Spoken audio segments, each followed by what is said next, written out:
we should go to Melody's home and at least meet her. Who is Melody again? I forget who Melody is. You okay, buddy? Let's keep it the path we're on. If you're sure. Hi. Hey. Aw, thanks for the hug. My sweet summer child. Okay. I guess let's go see Melody.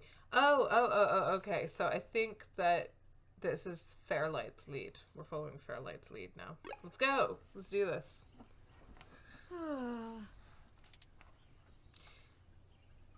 Something wrong?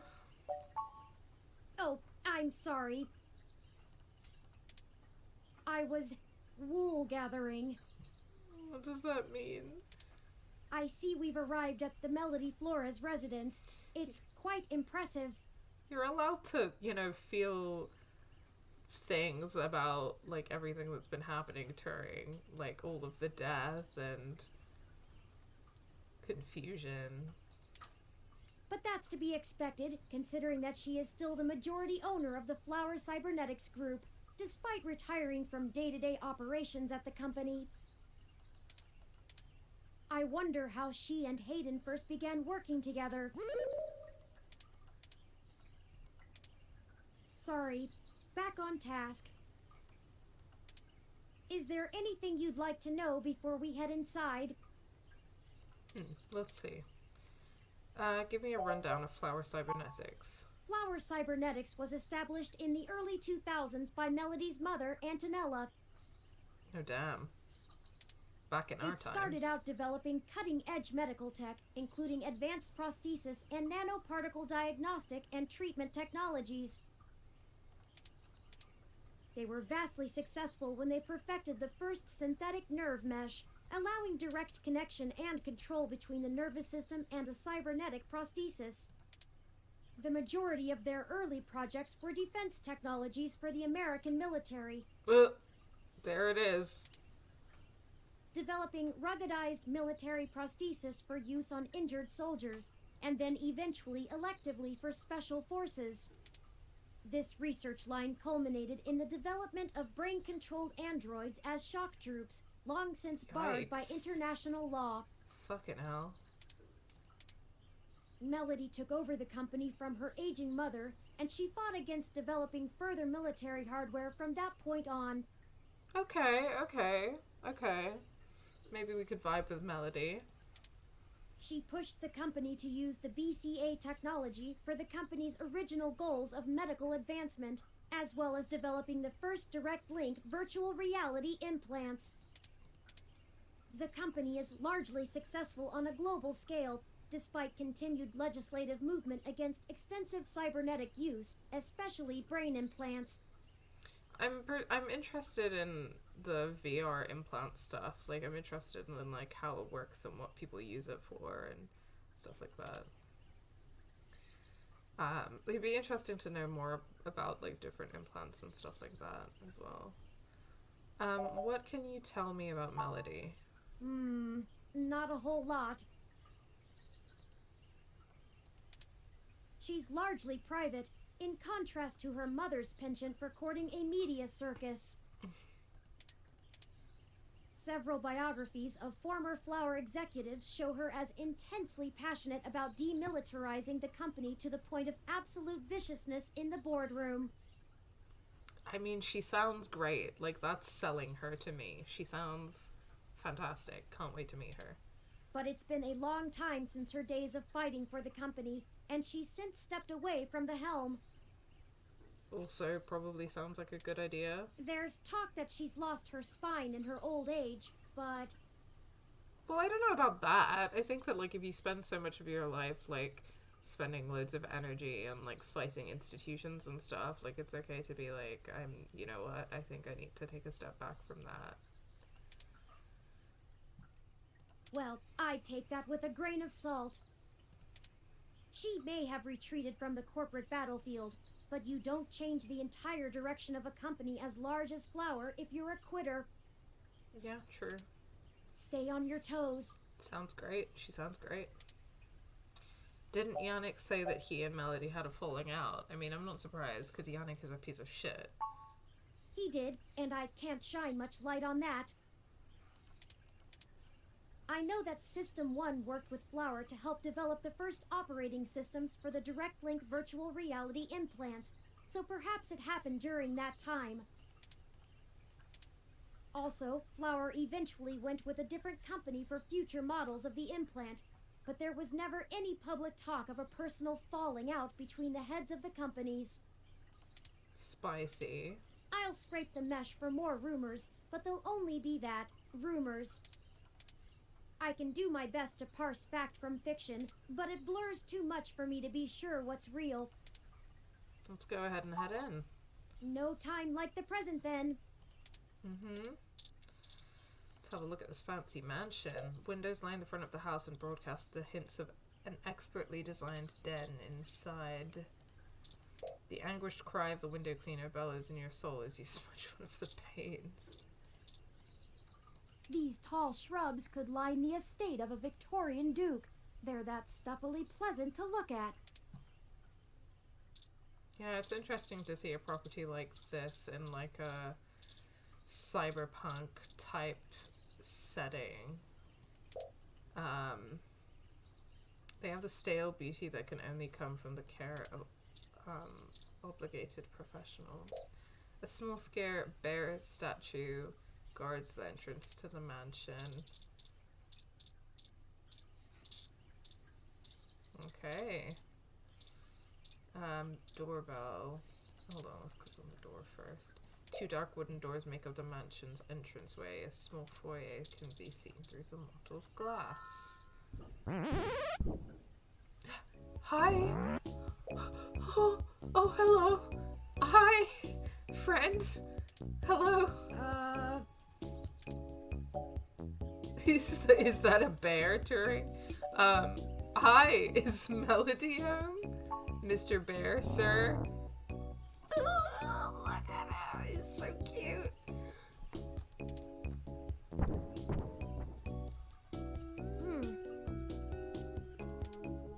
Your guess is as good as mine. We're just like, okay, cool, this is happening. Mine says we can go in. Yeah, I mean... Should we? Bear left the door open. Yeah, let's just go in. Let's do it. Yeah. Enter door. Yeah, let's go. Oh, wow. Oh my god. Oh my god. This kind of reminds me of like, I think it's Howl's Moving Castle. That like the woman from Howl's Moving Castle, the one who lives in like, it's been so long since I've seen Howl's Moving Castle, so I don't even know. But I have a vague memory of like, old woman like living in a crazy house. Swanky? What? I have been trying to increase my usage of colloquialisms.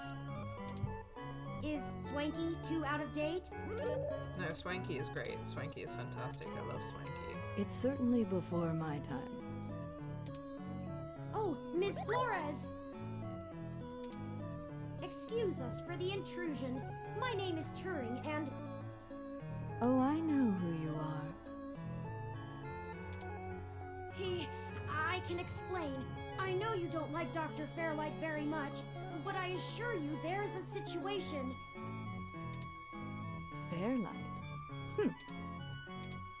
I didn't realize Hayden's research had become a charity case.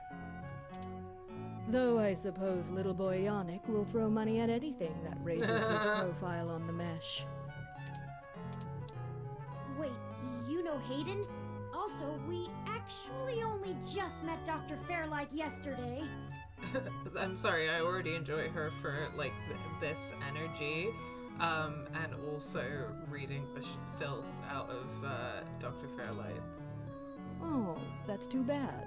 Now Pat won't have to eat you. Pat the bear! Melody and Pat. I love Melody and Pat. I wish that I had the energy of Melody, and I wish I had a pet bear called Pat. I love you, Pat. Pat's my favorite character. Sorry, Turing. Pat is my favorite character. What? Though I'm not sure your gears would have been good for his digestion.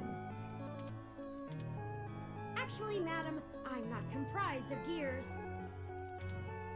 Well, either way, he's on a diet. I love you, Pat. This philosophy is how I lead my life. Sometimes you eat the bear, and sometimes the bear, well, he eats you. Do you understand? No, ma'am, but I'm on board. Not really.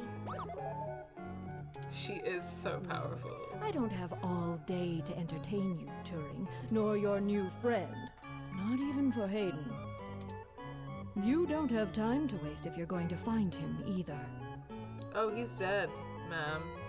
He is dead. Right.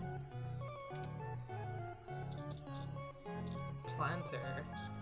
A large climate-controlled globe towers in the lounge. It has some lively in-season plants inside. It's very pretty, I like it.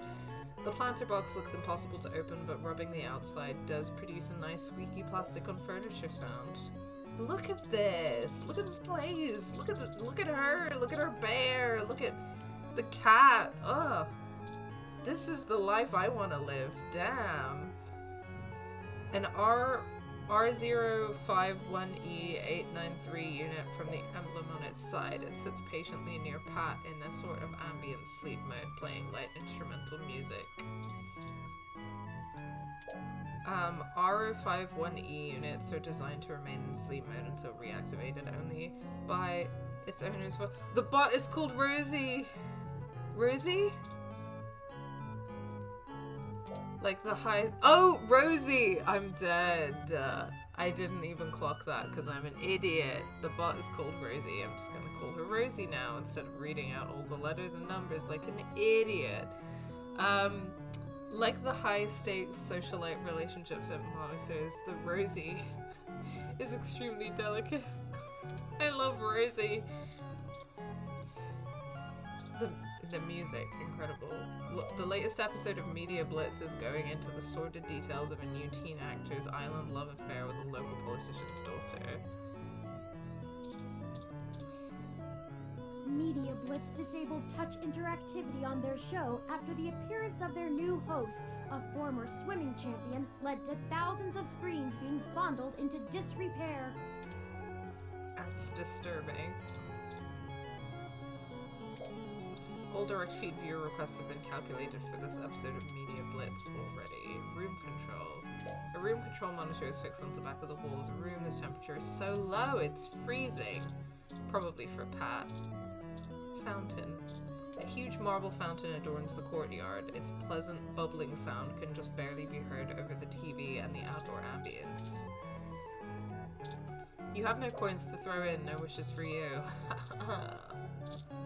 My wish is to be Melody and to live her life and to live in this place and to have her bear and her robot and her cat and her plants in glass bulbs. That's my wish. Gardening ROM. A Malcolm model ROM is tending to the garden. The one good capitalist. It's her. She's the one good capitalist. Cat! The most regal-looking robotic cat in the world sits prim and proper on the fainting chair. You give the cat a pet. The name on her collar says Lily! Lily, Rosie, and Pat. And Melody. That's a family. That's queering family right there. That's queering the nuclear family structure, actually. Don't crowd the cat. Robot felines are double humorless. It looks remarkably bored at all attempts at conversation. And I love you for that, Lily. Look at the strawberries. The biggest strawberries you have ever seen are assembled in a china bowl on the coffee table. Teapot. A thin string of steam escapes the delicate spout. Tea. The handling of the teapot is strictly the domain of the host servants, at least in homes of this class. The teapot itself is busy, but the computerized pot holder takes note of your requested temperature change. They look too good to eat. That might be the point. Strawberries, that is. It's a fainting chair. A plush purple fainting chair dominates the room. Incredible, I want one. This chair keeps a strict 1-to-1 human to animal ratio. This chair is for recovering from social exhaustion. Well, I need one then. The conversation chairs are in the tea room. Hi, Pat. Melody keeps unusual company. Shut up, Turing. Ursus maritimus, if I'm not mistaken. That might be why the temperature controls are set so low in here. Yeah, definitely a polar bear. I wasn't aware you knew the scientific name of the species. Ooh, has my interest in proper nomenclature started to rub off on you? He's a white bear, Turing. What else could he be? Plenty. Have you heard of a Kermode bear, also known as a spirit bear? Or he could be a white-phase black bear, or even a pizzly. But he's not. It's a polar bear. Can I pet you? Can I pet Pat? Pat is Melody's butler, not yours. He will offer service when and only when his mistress permits. I just want to pet him. So, Gur and stuff. I love you, Pat. Melody Flores, nanomachine heiress and the owner of the Flower Cybernetics Group. Try again when you have a trust fund or hold a majority of a Fortune 500 company. Oh my god, so powerful. If you were one of Fairlight's worker bees, you wouldn't have made it through the door. So why are you here to badger me about poor Hayden? The way Melody is wearing that outfit when it's cold enough for a polar bear is powerful. It really, really is. Everything about her and this situation is powerful. You have me at a disadvantage, Ms. Flores. You seem far ahead of us on this matter. Just call me Melody, darling. And of course. But I'll share a secret or two with you. Yes, please. I have so many questions. Do you know what's happened to Hayden? I wish I didn't. Maybe you don't want to either. No, I do. Please, Melody, any information you might have. We haven't had access to any of his research notes, and couldn't track down any collaborators he may have been working with. Perhaps if we know more, we might be able to nail down a solid motive. Well, I don't know if I can speculate on that, beyond the usual corporate infighting. Not that Parallax is known for that, of course. We had been catching up recently, and he mentioned feelings of being watched. He started to worry he had been discussing your development with the wrong people. When he stopped returning my calls, and now that you've shown up with a total stranger, it becomes clear what happened. I see. Can you tell us anything else about his disappearance? Oh, I'm afraid not, dear. I've been around long enough to know what's coincidence and what isn't. We were hoping you might be able to shine some light on my origins. Fairlight mentioned that you had worked with Hayden in the past. I see Hayden didn't neglect curiosity in your personality makeup. Well, you and I haven't properly met, but considering how often Hayden badgered me for design schematics of Flower's latest neural implants, I might as well be your aunt?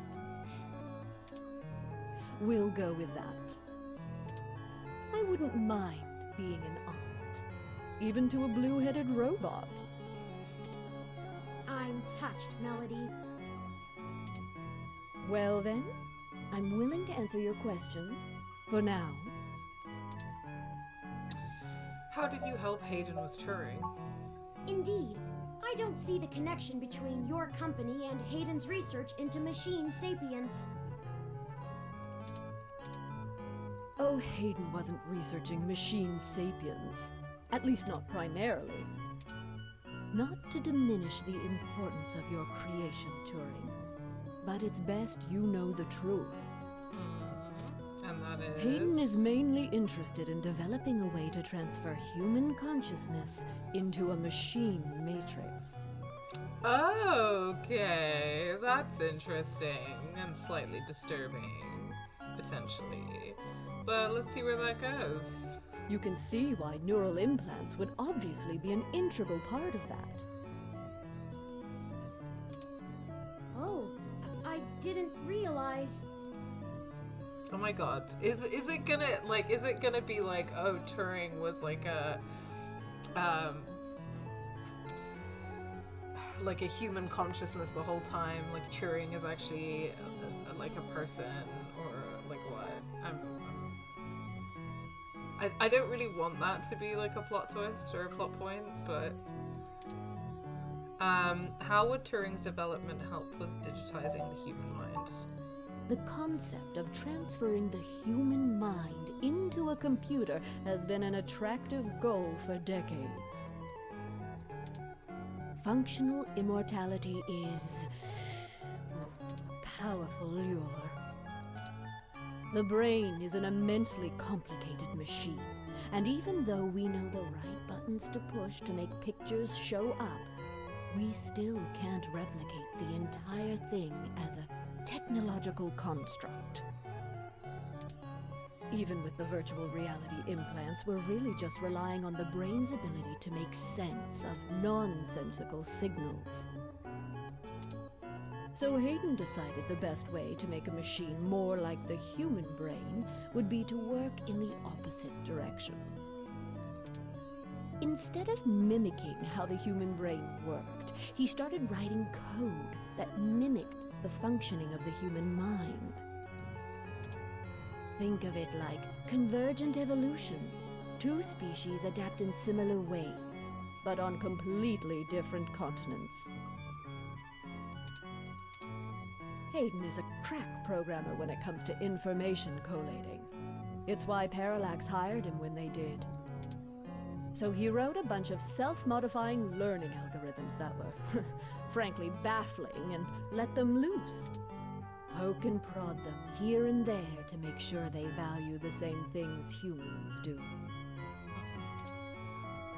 And we eventually end up with you, Turing.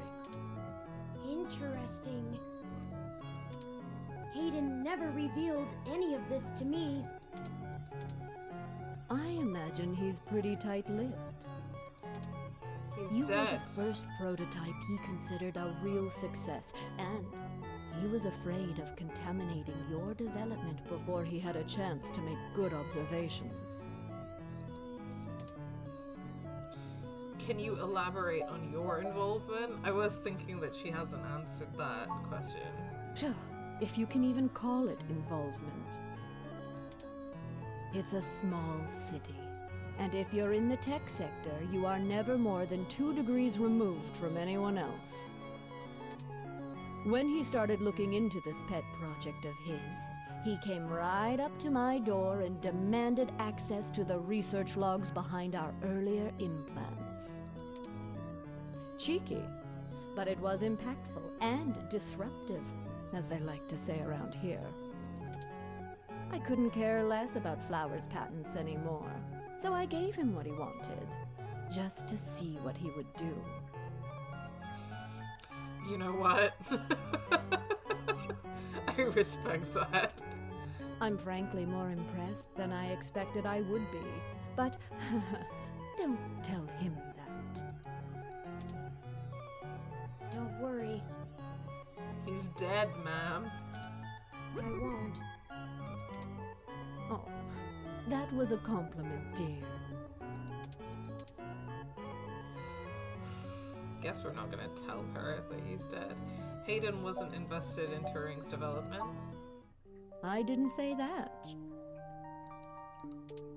Hayden was quite interested in Turing, even if he is just a step to further research. In fact, he was preparing to publish his findings involving Turing, and I know it's going to make one heck of a splash in the scientific community. Sorry, I'm not sure if I accidentally skipped Turing's line. See, the most impressive part about you, Turing, is that you're surprisingly stock. What does that mean? I assure you, Melody, my construction involves only the latest and greatest in ROM prototype technology. Exactly. You're not off the shelf, but you're still just a souped-up ROM, more or less like every other one out there. Oh. Your personality algorithms are impressive, but they don't require some new space-age technology to work. Hayden is going to propose that human consciousness transference does not require special brain-like hardware architecture, but merely the right software wrapper to interface with the hardware. Much like how you function. I suppose that is correct. Still, my personality matrices do take up substantial amounts of my processing power. Wouldn't custom hardware have capabilities that better serve such a demanding specialized task?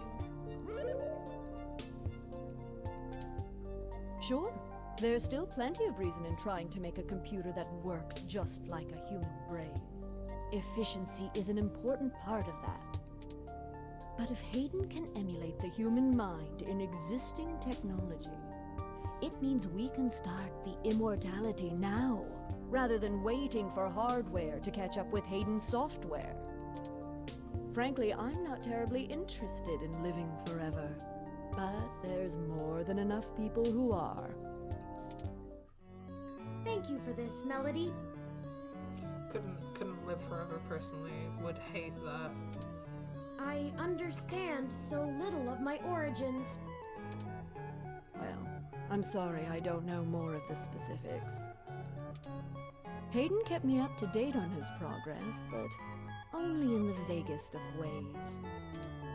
If you can hunt down his notes, I'm sure they'll tell you more. Of course, we'll keep looking.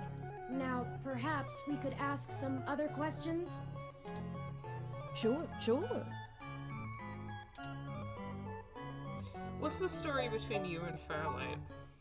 Oh, hell, that old bastard and I have been flashing daggers at each other for the better part of 20 years. I contracted out the software development for our first-gen direct-link VR neural implants to System 1. Things were going great, but after the first models sold like gangbusters, Yannick tried to get into bed with me. Literally. Okay, well, I was on your side anyway, but, bloody hell. I turned him down. Very politely, I might add. And then, suddenly, all of the cooperation between our companies dried up. Oh my god. Of fucking course. Of course this guy was like, you didn't sleep with me, so we can't work together anymore because my male ego has been bruised. We've been at it back and forth ever since. Fucking I'd hell. be damned careful about trusting him if I were you. Yeah, don't worry, I don't trust him. I don't trust him in the fucking slightest. He's a snake, and he'll do anything he can to get what he wants. Still, I suppose if he tried again now, I might not turn him down. Melody, no, please, please. It would be fun to needle him about me still having my own company when he doesn't have his.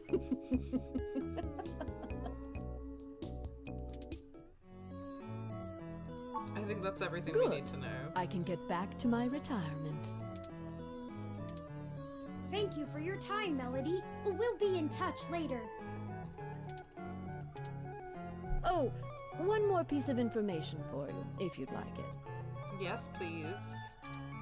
I've got the contact info for a Vincent Mensa, who I think might be of help to you. Vincent was working more closely with Hayden inside Parallax, mostly on his company-approved research on data collating algorithms for the mesh. I'll send him a message and ask him to meet you somewhere. He owes me a favor anyway, and might be able to give you some more information on anything else Hayden may have been working on. That would be fantastic, Melody. Perhaps Golden Gate Park? Be careful, Turing. I don't like Fairlight's stench all over this scenario. Don't show him too many of your cards. I love you, Melody. I would do anything for you.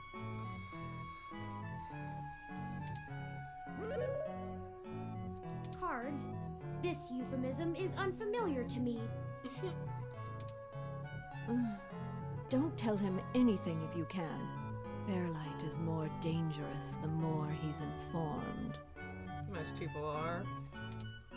Thank you, Aunt Melody. Wish us luck. Aunt Melody! Oh, so cute. What an icon. What an icon. Okay. Incredible scenes. We are going to GG Park, is that it? Guy. You've never seen this person and they appear to be waiting for somebody. Perhaps this is who you're supposed to meet. It received its second restoration nearly 10 years ago. That's over 70 years since its first reopening back in 1984. I cannot partake in beverages, but I have certain emotional neurotransmitters that attempt to simulate the experience for me. I prefer a Yongong. I don't understand that, but okay. Eucalyptus globulus, the Tasmanian blue gum. You know a lot about plants, huh? It's one of my favorite trees. The clean lines of the leaves and mottled patterns of the bark are interesting. Quite fun to paint, and it's a rather useful tree too. The oil in its leaves can be used as a medical antiseptic or analgesic, boiled into tea, or used as flavoring in foods. Even used as a fragrance for soaps. Turing is that friend that, like, info dumps on you all the time, and you are lovingly like, I will listen to your info dumps about things that I don't completely understand, but I can see that it brings you joy. And I love that. I personally love that. And I love it when my friends do that, even if I don't understand. Plant special interest, yeah. Many of the trees in this park are excellent specimens of the species. It's one of the only topics I've permanently committed to my personal memory. I love that for you. Your personal memory? Ah, yes. I don't actually store most information on my local memory. It's actually rather limited, and I have to be a bit choosy about what I keep. So most of the information I utilize, I just pull off the meshnet when needed. It's like relearning things over and over again. I'm sure you would find it tedious, but I enjoy making sure my reference tables are up to date in my spare clock cycles. I mean, that's interesting. That does sound a lot like, you know, like pretty similar to how human memory works, right? I mostly store things locally if they are of some critical importance to me, like information pertaining to personal memories, or knowledge that would be helpful if I found myself disconnected from the net. And eucalyptus trees make the cut? Well, as I said, I keep things pertaining to my personal memory. It may seem insignificant, but without the information about Eucalyptus globulus, I'd lack critical details about my painting history and the local area, both of which I find important to my emotional development. Sometimes it can be a bit difficult to know what's important and what isn't, but I fear losing parts of myself. Oh, Turing. I'll give you a hug, buddy. So, Eucalyptus globulus stays. You're cute. Of course I'm cute. The basic ROM form factor is designed to place us firmly outside of the uncanny valley. I can't imagine adoption rates for the technology would have been very high otherwise. Of course I'm cute. I love that. I thought you painted abstract art. Oh, I do. However, I originally started by painting landscapes. My interest in the arts began through Bob Ross's work, and he focused on landscapes. It wasn't until recently that I moved on to other forms of composition. Bob Ross? Yes, have you heard of him? Have I heard of Bob Ross? During my initial stages of mental growth, Hayden limited my media access to mostly only educational programs. I had almost a century of public access television to review, and I stumbled upon Mr. Ross's excellent show, The Joy of Painting. He used an easy-to-learn wet-on-wet oil painting technique, and I started to paint along with the episodes. That's so cute. I also find his philosophical views compelling. He often used anecdotal stories from his life to illustrate his opinions. I respect the man quite deeply. I've committed all 403 episodes of the series to my personal memory. I love this. I love this. Thank you for the information, Turing. Of course. Enough about Aw. the happy little trees. Achievement unlocked. Good listener. Thanks, I try. Alfie! Hi, Alfie. You hope it doesn't run out. ROMs do weird things when they can't follow their core commands. Hey, buddy. Hello again. Have you come back for some of my cool, refreshing water? Yeah. Can I have it? Did you know that I'll soon have Sparkling water. available? Sparkling water. It's just as cool and refreshing. Sparkling water. Amazing. I love you, Alfie.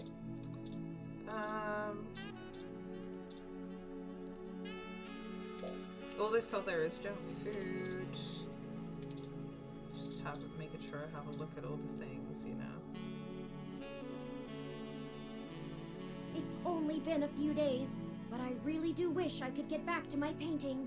Turing is adorable. Back to something normal. I feel caught in a loop. I run through the facts over and over, but I get nowhere. Maybe if I put it on paper, something will make sense. Or maybe it'll just be cathartic. I don't really know what else to do. What do you think that Bob Ross would say? That's an interesting question. Mr. Ross seemed to be a Christian, but was rather circumspect when discussing his personal life. Maybe he would tell me that God has a plan, or maybe he would say one of the things from his show. It's hard to see things when you're too close. Take a step back and look. Or maybe, only think about one thing at a time. Don't get greedy. I don't know what I think about a supreme divine creator. Mine certainly wasn't. But I'd take any of the advice in the spirit given. The things that have happened have happened. There are no mistakes. I should fix the things I can fix, and change anything I can't into something different, something better. Thank you. That definitely made me feel things.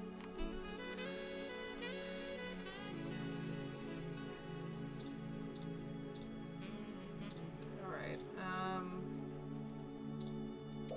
Turing totally won't let you ride the carousel yet. Something to look forward to when the mission's over. Can't wait. Alright, let's talk to the guy. Can I help you? I don't really have time to talk. I'm waiting for someone. Me? Are you Vincent Mensa? We're here for a meeting on behalf of Melody Flores. Oh, good. You're Melody's people. Do you have everything that I asked for? There must be some miscommunication.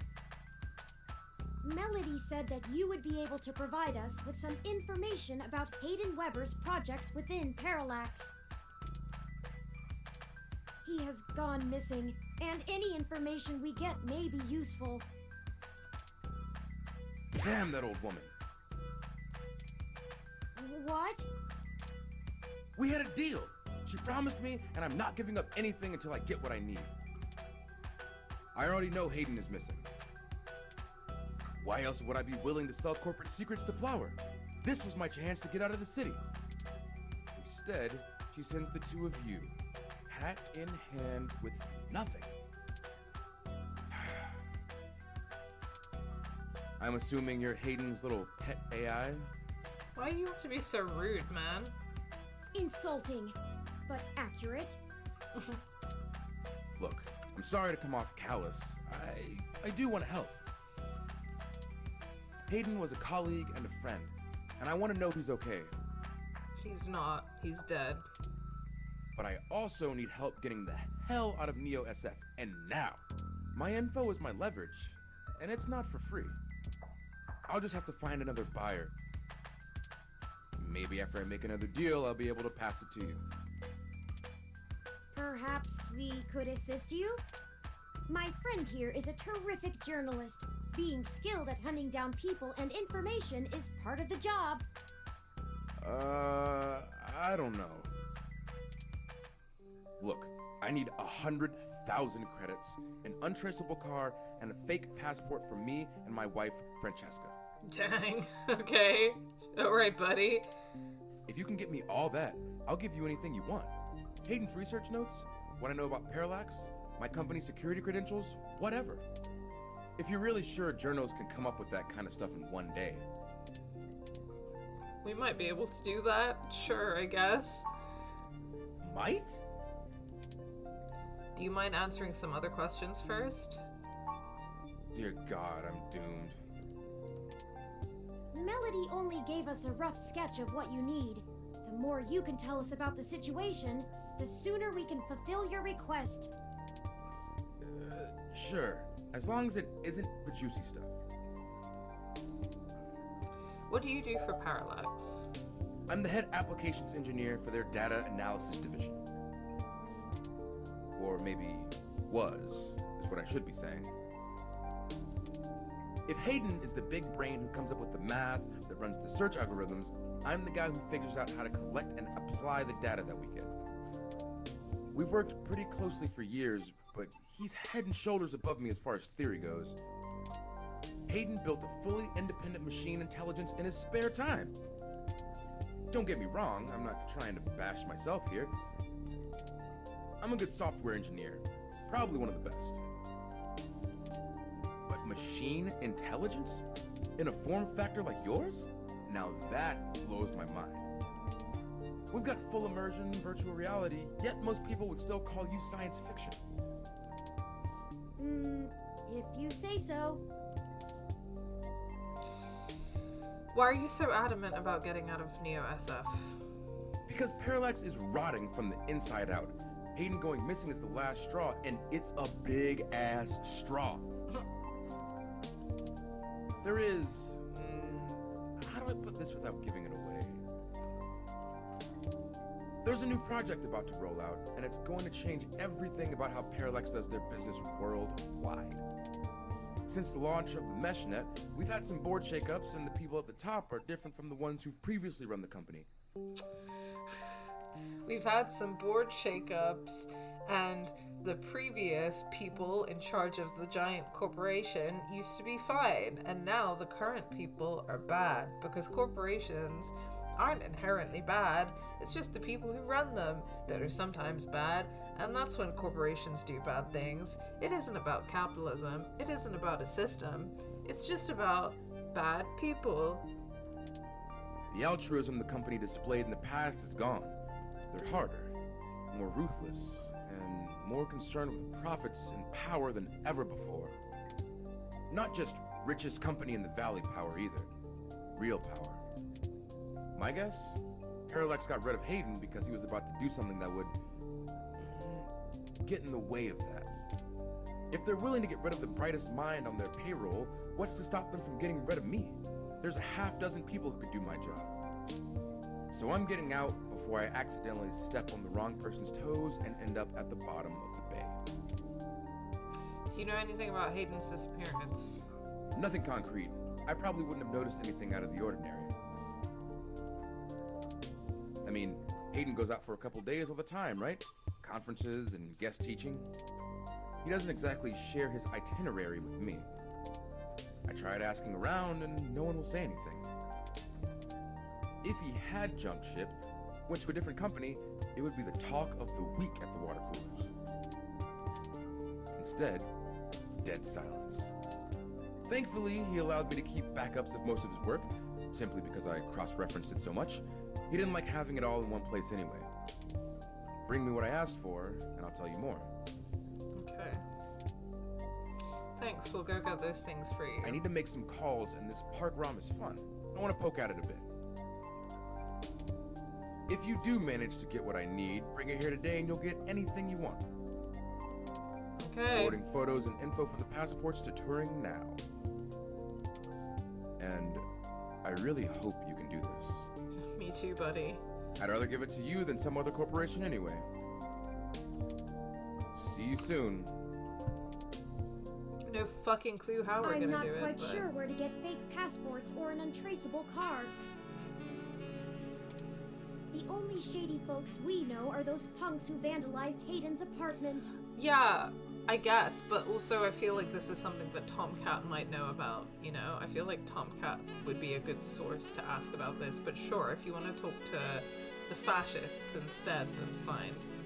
I doubt they could point us in the right direction, but a long shot is better than no shot. They might agree to help us in repayment for the damage done to the apartment. They seemed remorseful. We should check Market Street for them, in case they regularly hang out there. As for the rest, perhaps Dr. Fairlight or Melody could spot us the credits. Melody, I'm not gonna talk to Dr. Fairlight. That certainly is no small amount, but is unlikely to cause much consternation for either of them, assuming they are as dedicated to... Melody is assumably home as usual, and Fairlight did let us know he'd be at the hospital. We could ask either of them for assistance. Not asking Fairlight, not by a long shot. Up to you to decide which would be a better course of action. Okay, well... just gonna check out the rest of the park. That Froyo stand is still broken. You'd rather have a manga Hattie anyway. It's currently torn to shreds. You're just talking to rubble. Looks like some older kids got their artistic expression out on the poor police ROM. Don't sympathize with the police ROM. That spray paint isn't coming off and you'd probably just irritate them more if you started prodding. The building was closed off in 1974 after suffering fire damage, but reopened in 1984 and has continued operation since. I'm impressed that it is still running. Who is there? I cannot see a thing. I shall make a note to request more street lamps in this park. This is much too dark an area. Whoa. I wonder what kind of painting techniques they're teaching their students. Oh, that's the art school, isn't it? With this, you could wield complete power over refreshments. You deactivate the pump, stopping the water flow. Oh, I wonder what that will do. A chalk doodle of the police ROM that some kids drew. You'd make a lot of kids and probably Turing upset if you ruined it. Okay, definitely Turing too. Despite its current state, the real police ROM is probably still more helpful to speak to than this drawing.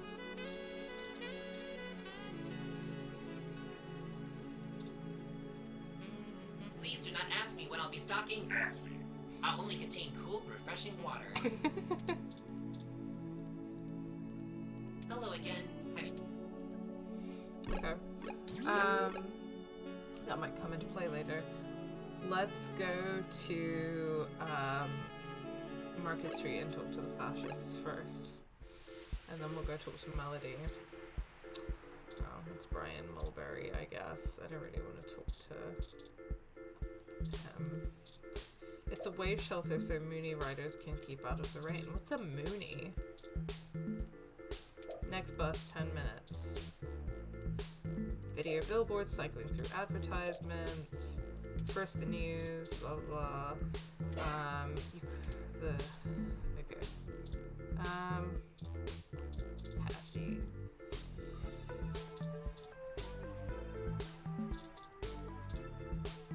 I talked to Brian, actually. Welcome back! Why are you out here all alone? Ah, the cold weather has made organising demonstrations a bit difficult, to say the least. But I refuse to relent in our mission. Rain or shine, sleet or snow, I will not rest until I stop these abominations from undoing God's almighty work. Would shutting down clinics like this cost lives? That's a leading question. Of course, some people have life-threatening afflictions, and it's a good thing that science has evolved to treat all kinds of diseases. Simply wanting cat ears and furry tails does not constitute a disease. A disease of the mind, perhaps. If the government strictly limits genetic alteration surgeries to only life-threatening emergencies, well, that would be a start towards undoing the damage. We are not God. We were made in his image, and his image did not include fur. I mean, I could go on a whole thing about how much I hate, the way that people, interpret or, talk about the whole, being made in God's image thing, or how I even feel about that, but whatever. Why is someone with genetic modifications less human? I feel it's rather simple. It's even in the name. Modifying genes means we are changing the very DNA that makes us unique. We're giving doctors, among other people with a severe lack of understanding of the human condition, the right to make us into entirely new species. We are the byproduct of tens of thousands of years of natural selection and evolution, and now these people want that progress to just be reduced to a formula, to be injected into your skin at your convenience. And why? To fulfill some sick fantasy. We have VR dramas. Leave your imagination at home. Besides, why should we give these self-proclaimed animals the same rights as humans when they clearly don't want to be human? Fucking hell. That is the greatest misconception of our group. They would have you believe that we'd rather go back to the Dark Ages. Oh sure, the human revolution wants people to go back to washing clothes by hand down by the river, right? We'll all go back to playing with sticks, yes? We do not advocate for a reversal of all technology. That would be ludicrous. We merely want severe limitations on genetic enhancements and a focus on medicinal practice beyond gene therapy. That would include an outlawing of cosmetic gene therapy, yes, people parading around in fur and scales as proud abominations. We need the government to protect these patients from themselves. Fucking hell. I don't know why I decided to talk to him. Lore, I guess. I'm just... Through some concerted efforts, we've created an alliance with a number of businesses banning service and employment of unhumans. Fuck. Unhumans. Yeah, they call themselves hybrids, but we call them what they are. I can't respect those who willingly trade their humanity away. Thanks to our efforts, many local businesses are finally gaining the confidence to only serve human beings. If they wanted to feed animals, well, they'd open up a pound. Why, just the other day, a neo-SF landlord thanked me for supporting his decision to deny tenancy to unhumans. He already feels better about his decision to seek out our help. Plus, can you imagine the cleaning fees? Okay, well, you allied with a landlord, so that's it. Great! Do tell me when you get the article out. I love to read the comments. Forgive me if I'm wrong, but doesn't most of the meshnet speak critically of your organization? Oh, that's cute. The robot wants to join in the discussion now. Yes, this is true, though historically most revolutionaries are unpopular when they're in the middle of the fight. I sleep comfortably knowing that history will be on my side. Sure, buddy.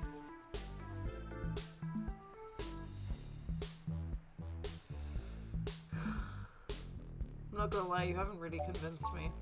Ah, I suppose I have come to expect that. Never mind. Write what you wish. I will, thanks. When the city falls, and we have a cow as mayor, remember that all of you thought I we were loonies. can't wait to have a cow as mayor. You fucking dickhead. Thanks for the interview. Oh, please do. Have a lovely day now. And remember, God designed you perfectly just... Oh, shut up. Okay. I'm gonna go say hi to, Ramona. Hi, Ramona. The Hassy round will help you get your Hassy fix. Oh, that's it. We're done with Ramona. Go for another Winterfresh Hassy. Okay. Bye, Ramona. Well, Rom seems to be doing okay. Is Turing insulting another Rom?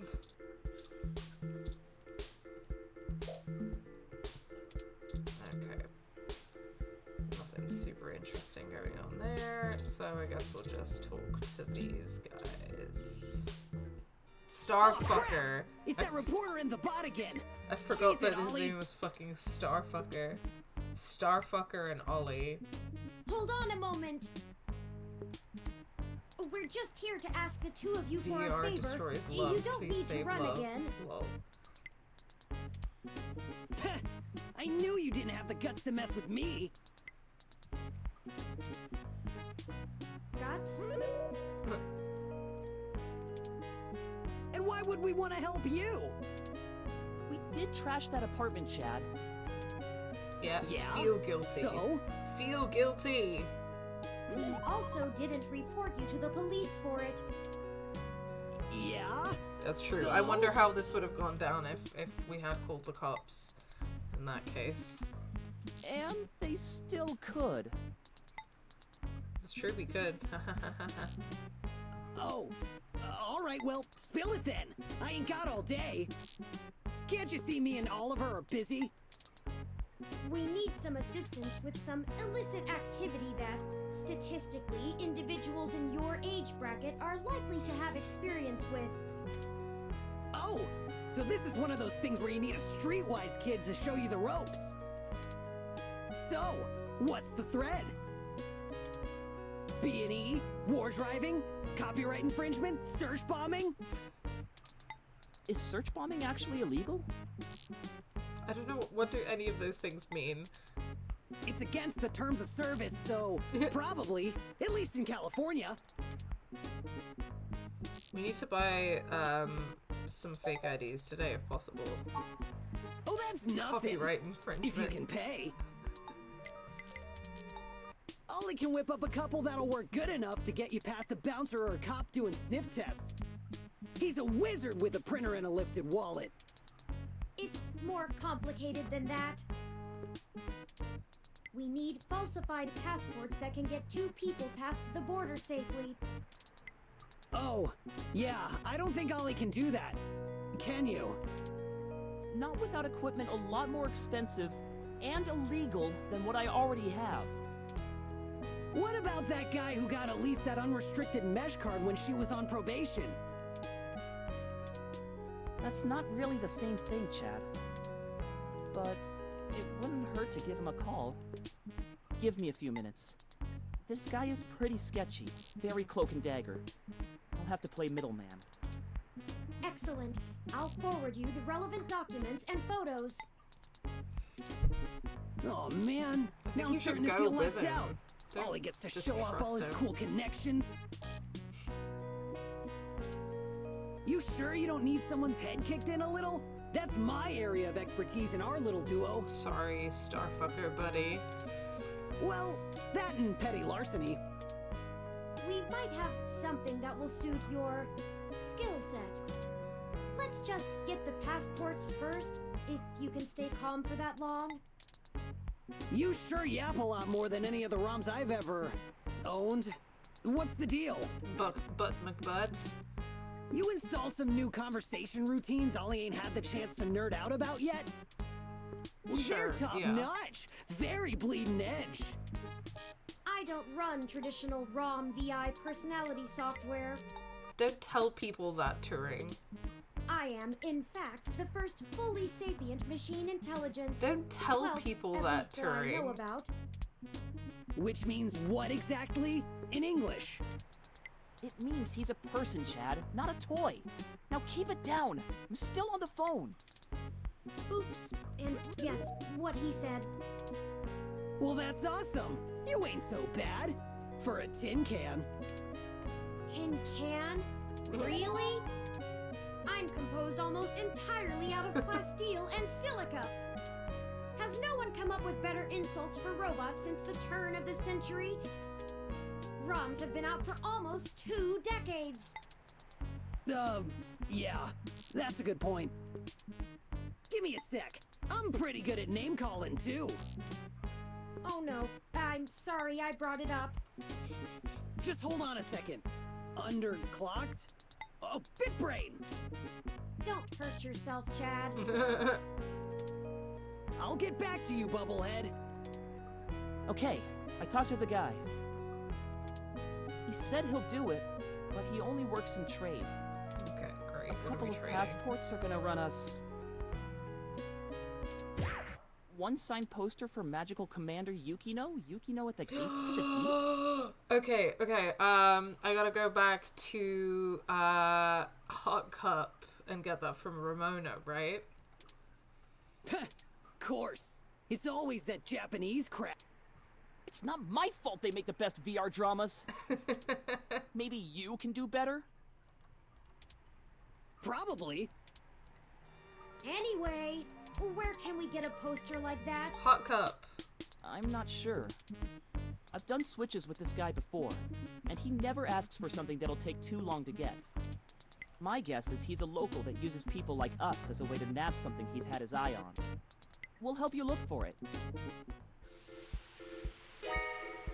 Oh my god, Chad and Oliver joined your party.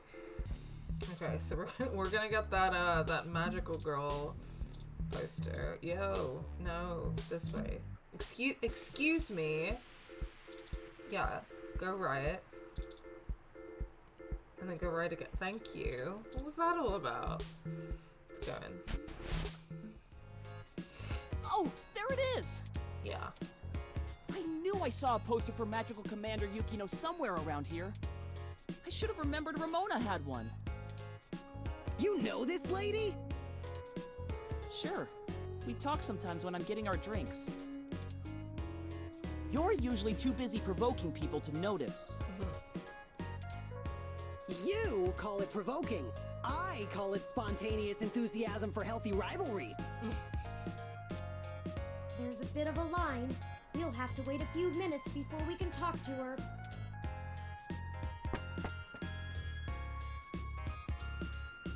We could just do a smash and grab. Simple and effective. No. We can't do that! She knows who we are! Us too. I like Ramona. We're not doing that to This her. is the most boring felony I've ever been an accessory to. Look, we'll just stand in line. Like a bunch of clumps? Chumps? Love to be a What plump. is the big picture anyway, Blue Bomber? I'm not sure it's wise to spread it around, Chad. For either of us, the less you know, the less reason anyone has to bother you. Screw that, Static. I'm not heading to juvie not knowing what for. Starfucker is funny as hell to listen to. I do, and like Starfucker is funny. Like the comic relief is effective. Spill the beans, or I'll spill them for you. Your persistence is already legendary, Chad. Fine.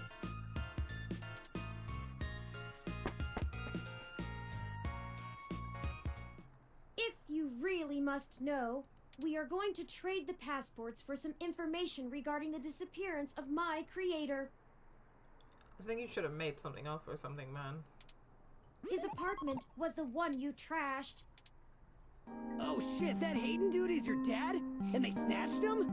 Oh, that's so messed up. He gets it. I mean, he's the only person who's referred to Hayden as Turing's dad, which is basically the thing. Well, dad after a fashion. He raised me. He's your dad, it's fine. Man, I hope you find the dudes that took him. I hope he's okay. Thanks, Starfucker. You're not so bad. It seems very unlikely. The way everyone calls him Chad, but the text box keeps calling him Starfucker is brilliant. Yeah, it is. I really, really enjoy it. Oh man, I don't know what to say, you know? I mean, I still have my dad, but he's... Chad? He's never really been around. Too busy trying to save the world from itself. Who's your dad? Even now, he's over there standing in front of that damn clinic. His dad is fucking Brian fucking Mulberry, the Human Revolution guy. Oh, dang. And I thought I could find a way to make him... Whatever. I might as well nuke that drive. Your dad's a piece of shit, man. It ain't gonna sink. Aw, that's rough. I think I understand what you mean, Chad. Hell yeah! Dudes gotta stick together, you know? Starfucker actually a tragic character. For real, for real. Dude's got a dude, bro. Don't matter if you're a robot or what. We all Still got the my same dude. shit to deal with. Robots are dudes too, dude. Gotta grab destiny by the horns and make your own mark.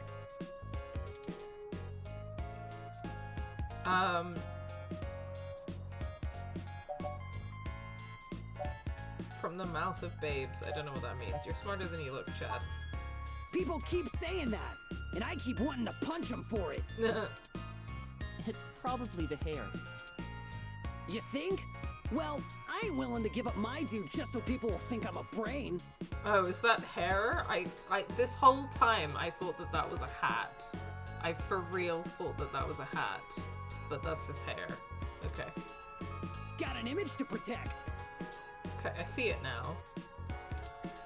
I still think it would be better in yellow. Yeah? Maybe we can get a box of dye on the way home. A box, a single box. Imagine only needing a single box of dye.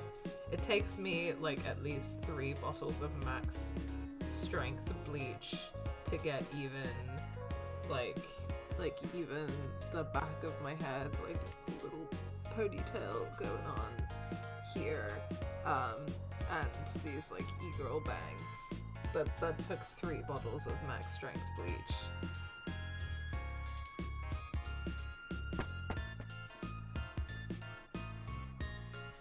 The line has finally cleared up. Let's go talk to Ramona.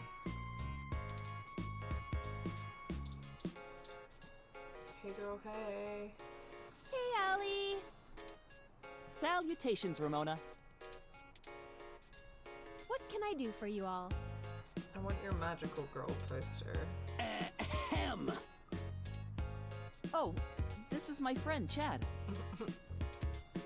Nice to meet you. Is Starfucker actually? You too.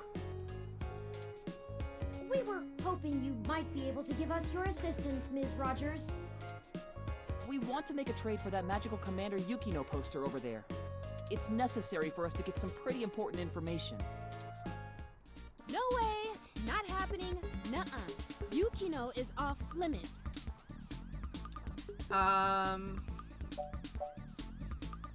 This is literally a matter of life and death, Ramona. How does life and death depend on a nerdy poster?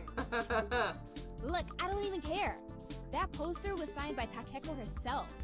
It's one of a kind, and I'm not giving it up.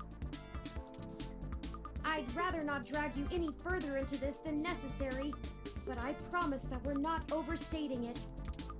This is a dire situation, and people have already died. Jeez. Look, whatever you're doing sounds sketch as hell. I and Magical Commander Yukino herself want no part of it. I don't even see how the poster can help. Man, you nerds sure do love your cheap crap from the net. Cheap crap! I'll have you know that poster is worth hundreds of credits. Maybe more. Takeko passed away years ago, so there aren't any more of them getting signed. It's special. Sure it is. He doesn't get it. He's not in the fandom. Thankfully. I still keep looking at this and automatically thinking it's a hat, and then like reprocessing it in my brain as hair. We can get you another, it'll only take a few days. It's not just a poster. It was a gift from someone. Someone I care about, okay? Besides, you can't get another one. Perhaps there's something else that would make a suitable trade? You aren't hearing me, are you? It has sentimental value. You can't replace that. Look, you'll just have to order something off the mesh, because you can't have this one. Oh, we don't have time. This lead will dry up by then. Keep me out of this. This isn't a joke, Ramona. Okay, enough. How about this for a trade? I have an original keyframe cell from Pretty Champion Sailor Sirius, signed by Takeko at home. I'm sorry, Pretty Champion Sailor Sirius? I really want to watch some Magical Girl anime right now. I really want to watch some Sailor Moon. You have a signed Sailor Sirius cell? That's super rare. They stopped doing keyframes by hand right around the time of her death. You can't be serious. This is Ollie. making me want that thing some... framed on your wall. Anyone shut up about it for a week after you got it. They're playing the fucking like emotional dramatic music right now. It's hilarious. But this is just making me really want some Sailor Moon merch like real bad. This is important, Chad. You can't say you wouldn't do the same thing if someone had your dad. Think about Turing. I can't ask Ramona to give up something important to her if I'm not willing to do the same. Maybe. Look, okay, I don't know what's going on, but you can't give me that cell for the poster. But we need... Yeah, you'll get the poster. Whatever you're doing, it must be really important if you'd be willing to give that up. Aw, thanks, Ramona. Do you have something more equal to trade, Ollie? A couple of things, maybe. We'll talk about it then. Maybe you can find me another one, too. Go ahead and take the poster. Oh, thanks, Ramona. I'm glad I didn't ask Chad to just, like, take it. Thank you, Ramona. Yes! I can't tell you how much it means to us, Ms. Rogers.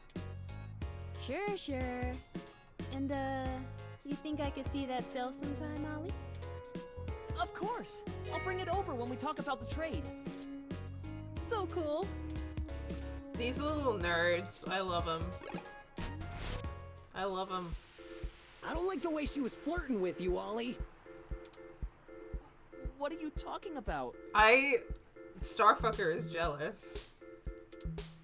I know flirting when I see it, and I'm saying I don't like it. Not one bit.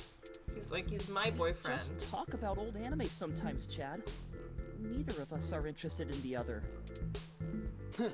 Sure. Well, we have the poster now. What's next? Go ahead and call this number, Turing.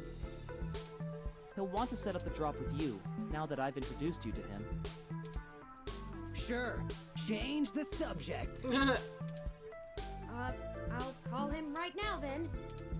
It's ringing. You the ones looking for some papers? That's us. We are, and we have the requested payment with us. Good. We're gonna do this real professional-like. You know Stardust? Yeah, we're going back to Stardust. I do. Head there.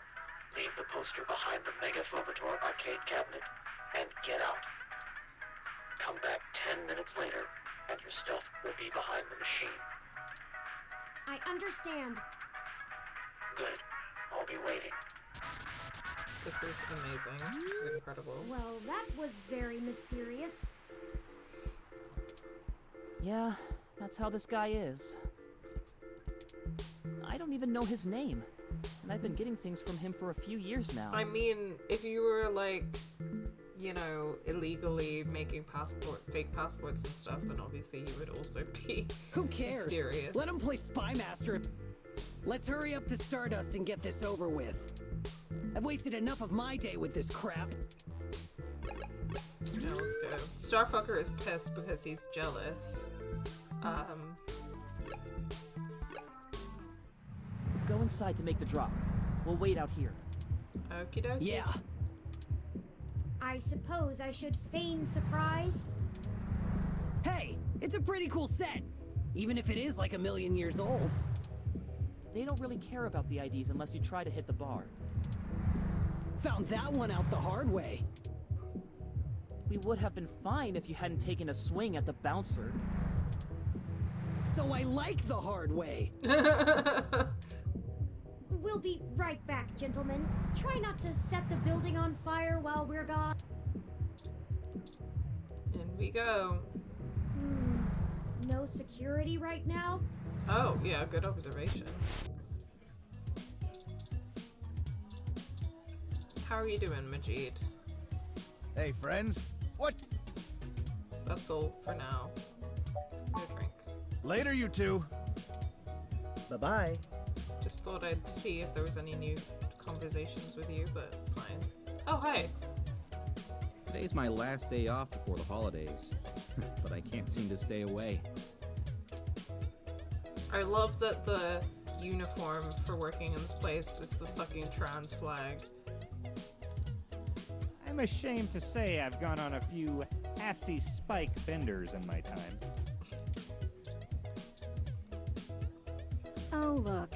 It's my favorite human and the mechanical sidekick. I'm caught up in something at the moment. Chances are we'll cross paths again. Unfortunately, that's probably true. No VIP access today. For anyone? Okay. Thank goodness for unrestricted bar hours. Okay, so we're putting the poster behind it. Well, that should do it. That was an awful lot of fuss over. I just don't understand the appeal of merchandise like this. I keep my important possessions on my data drive.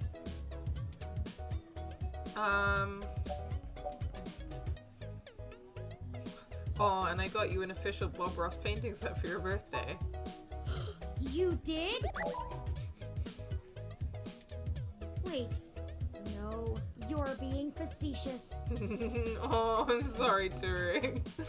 I haven't even told you when my birthday is, and it isn't for months. Still, your point is made. I should not be snobbish about other people's interests. Maybe I'll give Magical Commander Yukino a try when we get some downtime. When we get some downtime, we're gonna go on the carousel.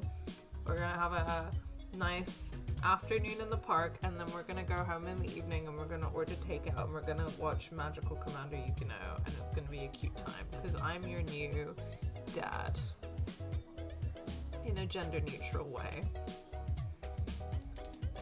But that's enough navel gazing. Let's head back outside so our benefactor can make... Let us leave. Leave. Y'all do the deal? How did it go? We left the poster behind the cabinet. Now we just need to wait for the switch. I've never had to wait more than 5 minutes or so before. It shouldn't take long. I wonder how he knows the drop happened, and gets to it so fast. That's a good question. Don't matter. This guy's a solid feed, even if he likes to mess around. What do you need these passports for anyway? You said to trade for information, but what's the full story? I don't really feel comfortable with telling you the full story. Without going into too much detail, our informant needs to get out of Neo SF unnoticed. The passports are one part of that. We also need to obtain an untraceable car. I don't suppose the two of you could help with that? No way, dude! Grand Theft Auto is a felony with a capital F! Besides, getting an untraceable car ain't in the same league as a piece of plastic that'll fool a hand scanner. Chad's right.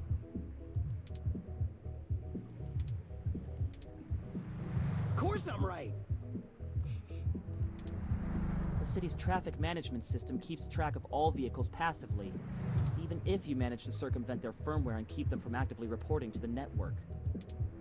You have to spoof the car as something permitted to be invisible for the CTOS to ignore it. I don't want to mess with boosting cars anyway. The junks run that racket in Neo SF, and they don't play nice. No, the junks. We saw graffiti about them earlier, I think. Especially with the HR. Well, thank you either way. You've both done us a huge favor. Call it even for the apartment. Yeah, Blue. No hard feelings. You give us a call if you need anything else, long as it'll help you find your pops. Thanks. We should get going, though. We were... My dad won't notice, but Ollie's will Skipping flip. over lines a little bit. You take care. Don't get de-rezzed.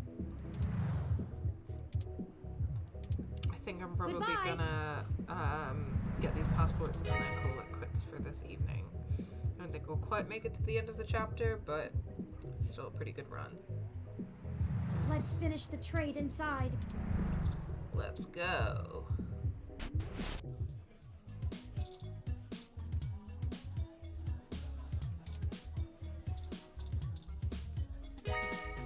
Passports. Here the passports are, just as advertised.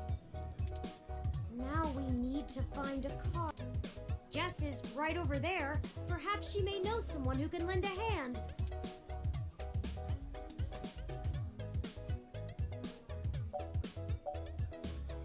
Sure, but you can do the talking. Good thinking. Hello, Jess. Did you find your guy? Or wait, let me guess. There's something else you need from me. Soz. I wouldn't talk to you if I didn't absolutely have to, trust me. Well, you haven't been terrible to deal with so far, so I'm willing to hear you out. Barely. We need access to an untraceable car. An informant of ours needs to get out of the city without attracting the attention of Parallax, and is offering valuable information to us in exchange. Seriously? Jesus, what kind of shit is in your life anyway? Actually, don't answer that. I don't want to be legally liable. I'm not sure why you think just because I defend a few folks in the rougher parts of the city that I would have that kind of connection. And even if one of my clients did run a carjacking business, it's not like society is clamoring to give hybrids legal jobs. Oh, for the love of God, Jess. Can you just tell us whether you can help us or not? I'm not going to be an accessory to a felony, or let one of my clients be either. Okay, fine. I won't go down that path. I wouldn't know where to start anyway.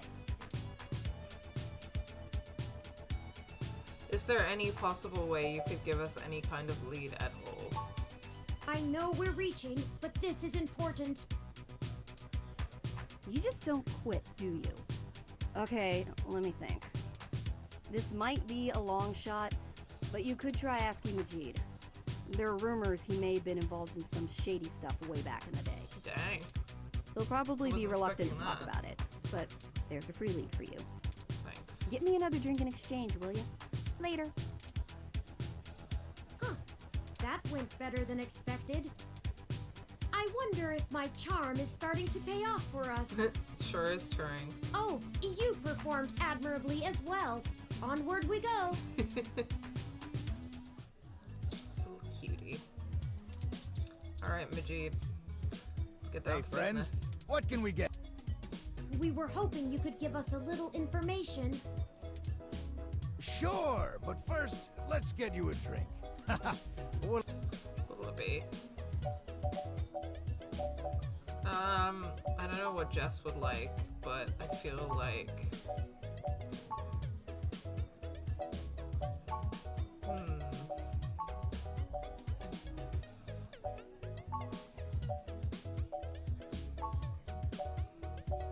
I feel like she'd like a gut punch.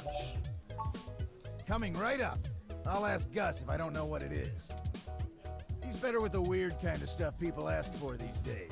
Some of these cocktails make me need a spa day. Ooh. This one is 5 Bronson extract in 1 planner guide with optional Carmetrine, all aged and mixed. I have no idea what those things mean. That's a drink that'll put hair on your chest. The name actually describes what you feel when you sip it. Bitter, sour, and spicy. Don't take this one lightly. Does that sound good? Yeah, sure. Here you go. So, what did you need help? We've run into a roadblock in our search for Hayden. Word on the street is that he's gone missing, which I'm sure you already know. What can I do? Yes. An informant of ours needs secure transportation out of the city, but we don't have any contacts who would be able to get us an untraceable car. Jess mentioned that you used to engage in certain extra-legal activities. Extra-legal activities, I love that. Perhaps you could point us towards someone who could help?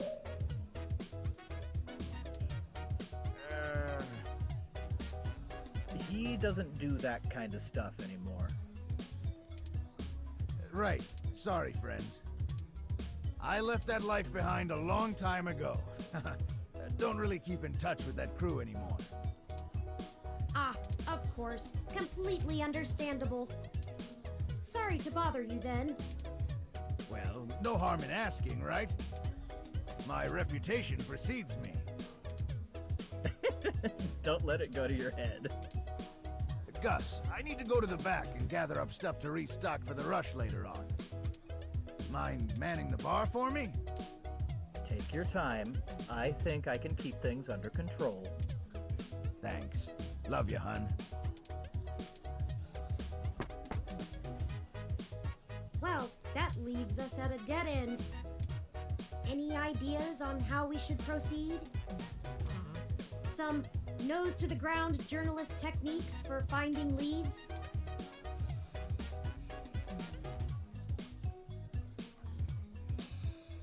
We could ask Tomcat.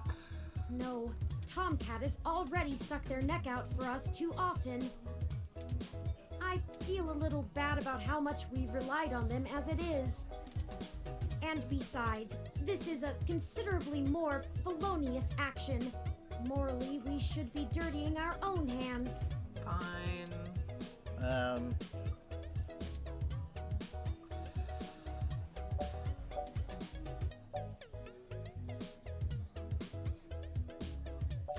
What about going through Jess's friends directly? That might be our only option.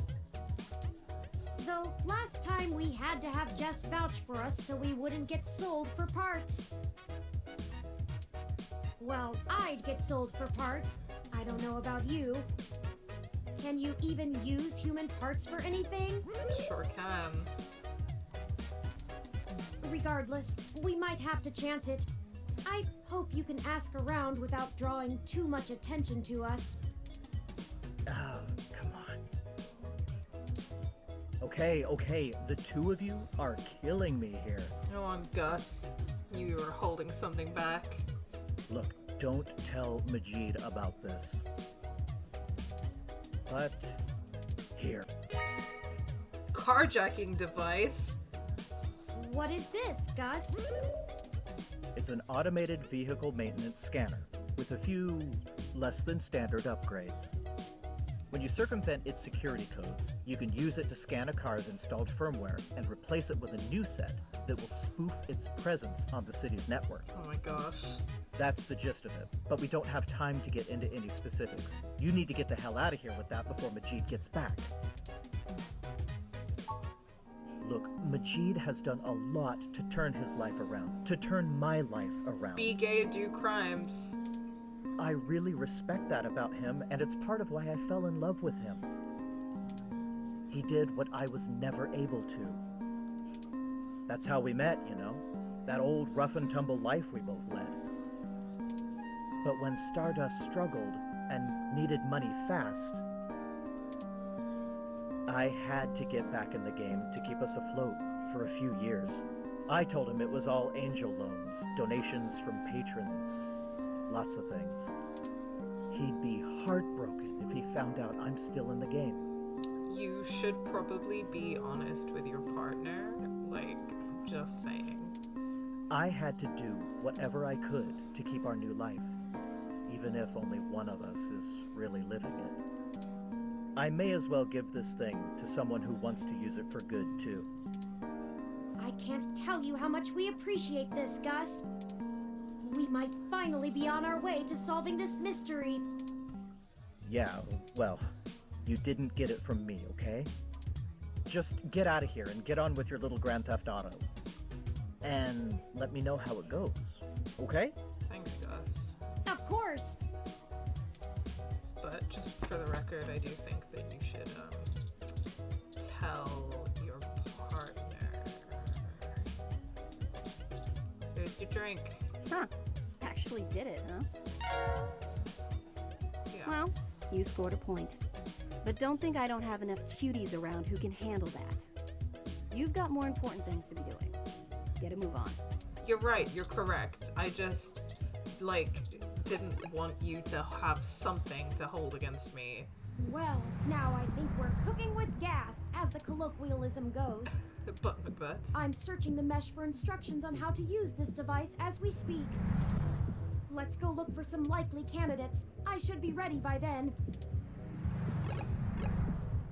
Likely candidates for cars. Is that what you mean? The 2061 model is more popular amongst cars. It has an extra cup holder. I mean, can we steal it? Okay, well, I'm gonna go to the map. And talk to Melody. Hello? Maybe we should ring the bell. I'll ring the bell, fine. I'm gonna have to give her some money. Hi, Pat! Hi! Hello, Pat. Could we see Melody? I love you, Pat. Oh, I just noticed that Pat has a little bow tie. I don't know how I didn't notice that before. Yes? In we go. Hey, can we have some money? Turing, I'm not saying I don't like seeing your little pixelated face. You're certainly better company than most of the humans I have to deal with. But I am a busy woman, you know? You're retired. Lots to do. Right, Pat? Pat's. I love that Pat's just always confused. Traitor. Anyway, maybe we should space these little visits out a good bit further. Hmm? Familiarity breeds contempt, after all. And I'm very good at contempt. I love her so much. I apologize, Aunt Melody. You've stated before that you like your peace and quiet, but we need your assistance. Oh, we're running with the aunt thing, are we? Yes. 100%. Another woman would tell you not to butter her up, but oh, flattery will get you everywhere with me. Yes, bitch. Oh my god. Queen shit. Queen shit. All right. What do you need? Money. Vincent needs help getting out of the city. I can only imagine. If he's willing to turn coat on Parallax, I bet he feels like a mouse in a cat farm. I know they don't actually farm cats, Pat. It was a metaphor.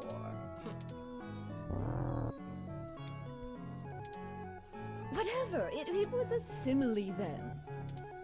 I am not going to play semantics with you.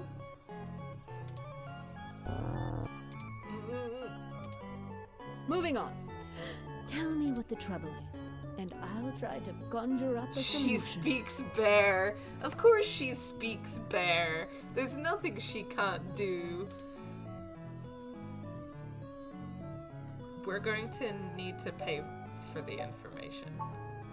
Yes, Mr. Mensa says he needs 100,000 credits before he's willing to speak openly.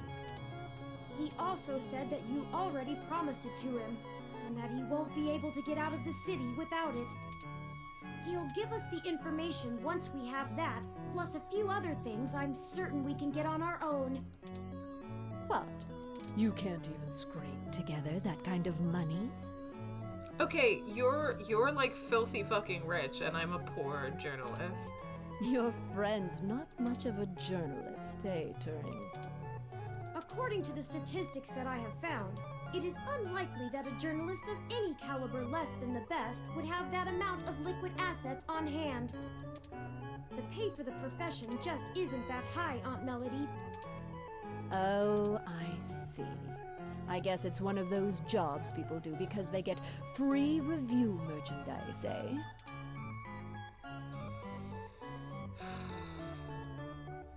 I'm right here. I can get you the money, Turing, but only because you're family. Just give Pat a few minutes to gather it. Thanks, Pat. Yeah, just keep moving, you big brute. While we wait, is there anything else you want to grill me over? Might as well save us both another visit.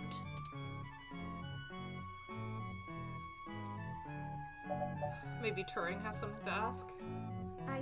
I do. It's a little personal, though. I'd understand if you didn't feel like answering. Just shoot, Turing. I can take it. Long ago, you lost your mother. Ooh, spicy. I was wondering, how did you deal with it?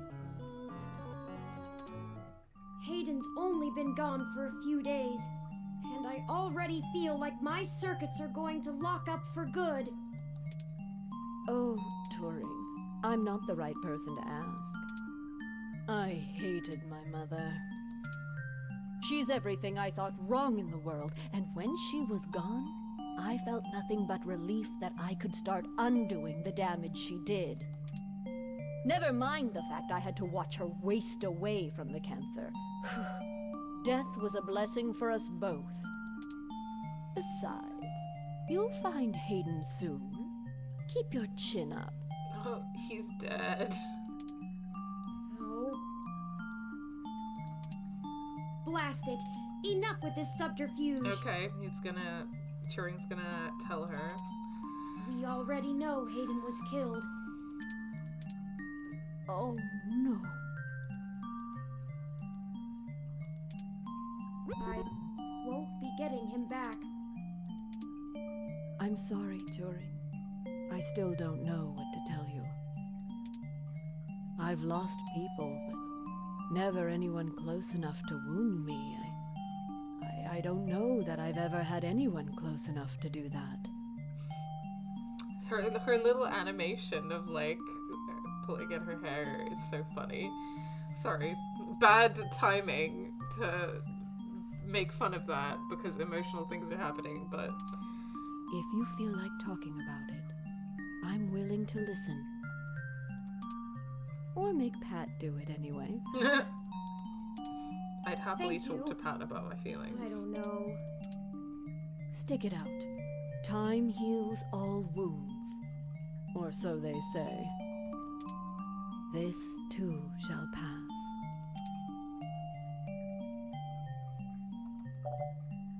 How smart is Pat, really? Smarter than I give him credit for, that's for sure. It's not the easiest thing in the world to measure, you know? He doesn't process language in the same way humans do, and even if he can understand me, my translation program just guesses at what he says most of the time. Oh, you have a translator running from your neural implant. Okay, so that's why she speaks bear. So that still doesn't really make any sense, but fine. Ah, yes, I'm cheating. Though, honestly, even without it, I have a pretty good idea of what he means most of the time. We've been together for a while now. They're besties. I love it for them. Considering it only really works on large, typically predatory mammals, we don't have a lot of test subject. It's a minefield of ethical concerns beyond just being prohibitively expensive. So Pat is a bear apart. At least until we can figure out how to apply the modified neural pathways without frying the brains of 90% of the subjects. The tech we developed is good. It just has a damned high mortality rate. Well, maybe one day there will be a bunch of talking tigers and dolphins building cities in the sea, but for now, we're stuck with creating beasts out of our own species. we're short on time. I'm not gonna say it's a little sad that you're all alone.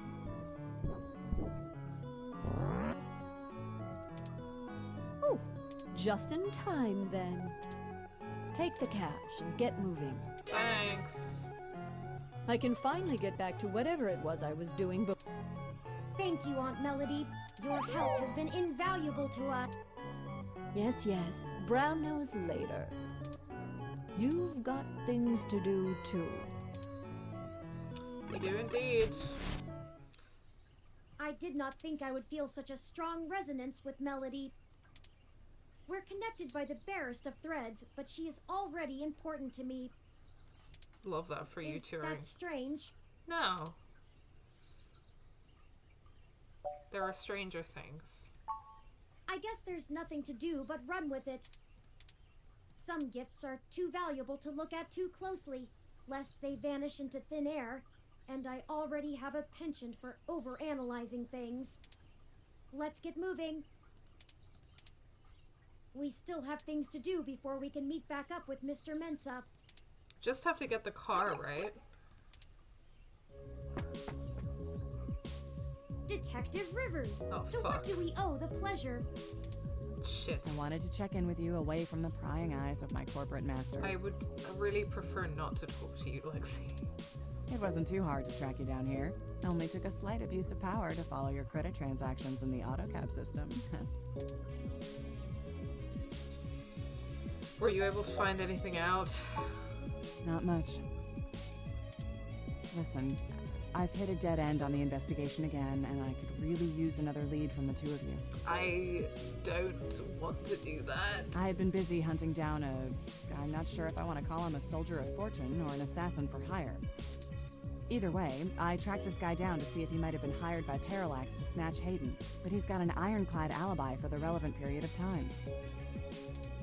That leaves me with nothing. Nada. Jack diddly shit. Do the two of you have anything to give me? Otherwise, I'm back to hunting down the froyo-hating robot ghost in the park. At least my superiors would be ecstatic, considering how much they keep riding my ass about it. We're on thin leads ourselves, Detective Rivers. We have a meeting with someone from inside Parallax who might be able to give us answers, but he's unlikely to want to talk to the police. I just wish this... Never mind. Buck up, Turing. I wish this was easier too. But with detective work, Sometimes it's not about being clever. It's just about being more dogged and relentless than whoever you're chasing. Cheer up, Turing.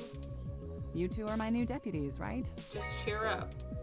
So No. keep your nose to the ground and No, keep digging. I'm not your I still have a few deputy. contacts I can hit up to try finding out a little more. We are not... No. No. You let me know if there's anything else I need to be going after. I will not. We will, thanks, Lexi. Yeah, sure. Just, okay. Don't forget, if you die, I'm gonna kick your ass. You suck. Okay then, we only have a single lead. If Parallax really is as shady as Vincent seems to suspect, it could end up very interesting. Let's see if we can put an end to this. Finally. Oh, I just received an email from Tomcat. They finished decrypting Hayden's data cache. Oh. It seems that it was filled mostly with his personal logs about my creation and mental development. The more technical information was already scraped. Perhaps that is why it was left behind when they snatched him. Yeah, they took what they needed. These files should be enlightening, if only in a personal way. I'll peruse them in my spare time and let you know if I find anything interesting. I'd hate for all the trouble we went to be for nothing. Where do we get a car? Like...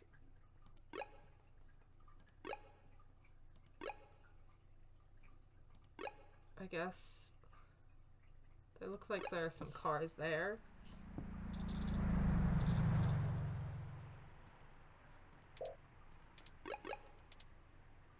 Items. Carjacking device. Success! This vehicle has the appropriate firmware version. Yes. Someone has been neglecting their regularly scheduled updates. Give me a moment to get everything installed. There. There are some other options here I can fool around with. Ah, interesting. I can put in preset destination plans for a future date. Why don't we go ahead and set a plan for the car to return to this spot in a week? That's more than enough time for Mr. Mensa to get away. Sure. Now we aren't really stealing the car. Okay, Turing, sure. More like borrowing without asking. Okay, Turing. I feel better already. Me too. The car will drive itself to Golden Gate Park, and we can show Mr. Mensa where it is when we meet him.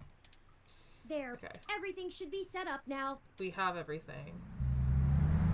So... Mr. Mensa is waiting for us at Golden Gate Park.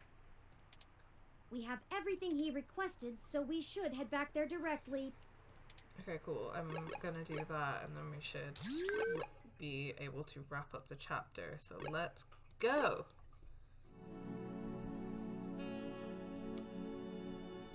Hello. Hey, did you manage to get everything? Yeah. We did. Here you go, Vincent. Briefcase and passports removed and carjack device removed. Everything seems to be in order. Here. Hayden's research added to items. This disc has all of Hayden's research notes, data collation algorithms, and probably lots on your creation, Turing. It should be everything myself and Melody agreed upon, until she added an amendment while you were out. Frankly, it's no skin off my back. Here. Parallax badge. It's my Parallax employee badge. It should allow you access to their networks in case there's anything I've missed. You'll want to use that sooner rather than later. I'm not wasting any time leaving, and Parallax is pretty fast to revoke security. There's no way Hayden's clearance still works. And with that, I'm going to get the hell out of this country. The credit should tide me over until the heat dies down and I liquefy my shares through some relays. What about the big project you mentioned earlier? Ah, I suppose I owe you that much? Yeah, you certainly do. Buckle up. This could get heavy. Okay. Parallax is about to launch a new service they're calling Big Blue. At least, that's the project name. Who knows what the marketing guys will come up with for the public? They haven't named the project yet? They're not even announcing the launch. This shit is dead quiet. Let me explain why. It's a distributed intelligence. Like, okay, in every way that Hayden built Turing to be elegant, efficient, and human-like, Big Blue is ham-fisted, bloated, and sterile. They didn't pull Hayden into the project. He's smart, but he's immune to corporate politics. As a result, Big Blue is far less elegant than anything Hayden would make. It lacks his artistry, and it's downright terrifying. It squats on the mesh like a spider and uses the spare processing power and memory from every ROM on the network to handle its intelligence processing. It doesn't have much personality, but it's very smart. Big Blue is going to be embedded directly into the network and then self-modified to apply even more efficient algorithms as it develops them in machine time. Look, if you access every ROM, then you have access to every human and every bit of their own personal data associated with them. Okay. Why would Parallax be worried enough to get rid of Hayden? I don't want you to take what I'm saying the wrong way. And this is just me putting the pieces together. Hayden was about to publish his creation of Turing. His findings, as I'm sure you're aware of, would have raised many moral and ethical questions about the advent of machine intelligence. I mean, some of the brightest minds ever have tried to warn humankind away from building real AI. Hawking, Musk, Gates, and the list goes on. Why would you invoke the names of Elon Musk and Bill Gates? Why would you do that? The public is likely to be nervous, and legislators even more so. Parallax is banking on being able to launch Big Blue quietly and quickly before the public has a chance to react. Ew, capitalists is right. Before any counter-movement can pick up steam. Every eye on the discovery of machine intelligence works against Parallax. Every new discovery only serves to paint Big Blue as more controversial, more dangerous. Honestly, they probably pressured Hayden to drop his research so that they could keep the public away from the subject. He clearly refused. How did Parallax know about Turing? I'm only assuming they found out. His contract with Parallax affords him the freedom to work on his own academic projects outside of the company in his free time. He kept a trusted few of us up to date on his progress, bouncing ideas off us and whatnot. It's exciting stuff. Both Turing and Hayden's eventual goal down that road. I wouldn't be surprised if word of it got up to the board and made him nervous. Is the possibility that someone on the inside talked too far-fetched? I knew it all along. Hayden fell into trouble because of my existence. That's not what I want your takeaway to be. Hayden wasn't working on Big Blue.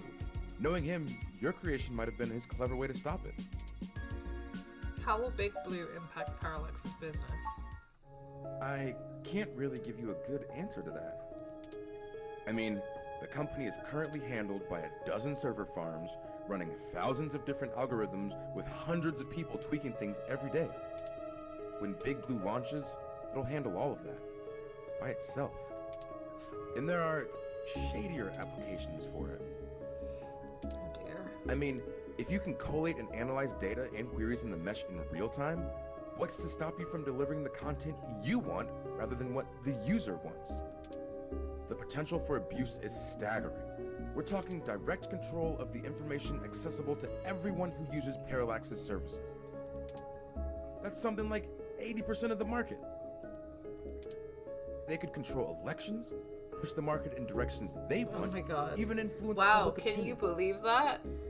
I can't believe that. It's not like corporations do that already. Like Facebook, it's not like they influence public opinion or voting intentions. All just by asking Big to do it. It's scary stuff. They scrapped the prototype Baby Blue because it started doing that on its own.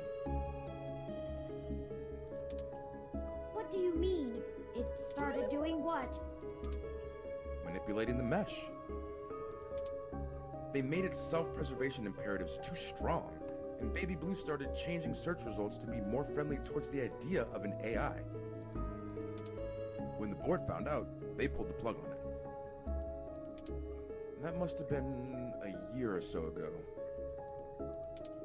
They tweaked Big Blue so it wouldn't do the same thing, but it can self-modify. Given a good enough reason, it might decide to find a way around those limitations. Having that kind of control would be a hell of a card for Parallax's hand. They'll go to pretty significant lengths to make sure it works. Thanks, Vincent. Hey, no problem. I've had enough of this cutthroat corporate bullshit for several lifetimes. We haven't talked much, but I do believe you can find Hayden. I hope his research notes help you out. Be sure to let Turing help. She's a bright little bot.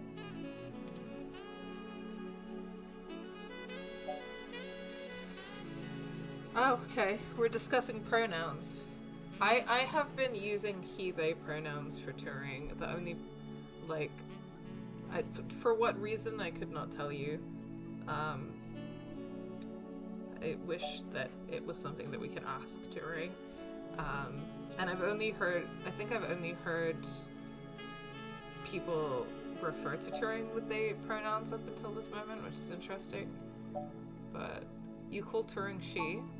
Oh, slip of the tongue. I was just more familiar with Hayden's previous experiment, Grace.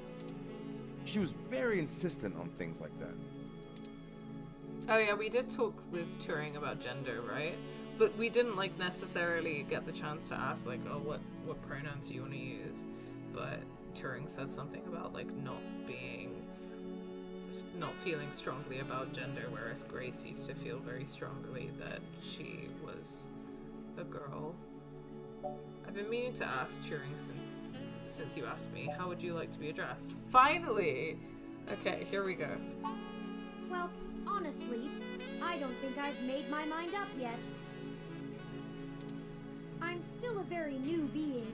I'm not even positive that gender as a human concept can be applied identically to machine. But I do enjoy the idea in abstract. Wait, did we have that conversation with Turing? I don't know if I'm remembering that correctly. I remembered having a conversation. Did we have a conversation with gender about? No, I think I might be mixing that up in my head with a different game about AI. Yeah, I think I might be mixing that up in my head with Syntherapy, which is like I was thinking about maybe playing that for the channel at some point, but I watched a Let's Play of it, and it's like about like an AI getting therapy, and there's a part where the AI, whose name is Willow, talks about like gender and disability and stuff. So I think I might be mixing that up in my head, but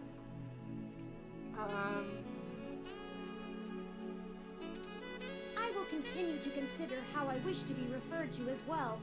Until then, feel free to go with what you feel. Okay, Turing. Thanks. If I had to make a choice, perhaps they is most appropriate. Okay. Cool. Most people assume it, obviously, but he is also consistently used. Perhaps it's because I'm blue?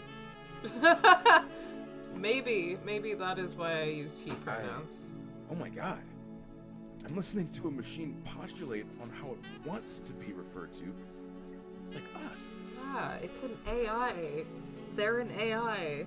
We've been over this. What have you done indeed, Hayden? Good luck, to both of you. Thank you, Mr. Mensa. Be safe.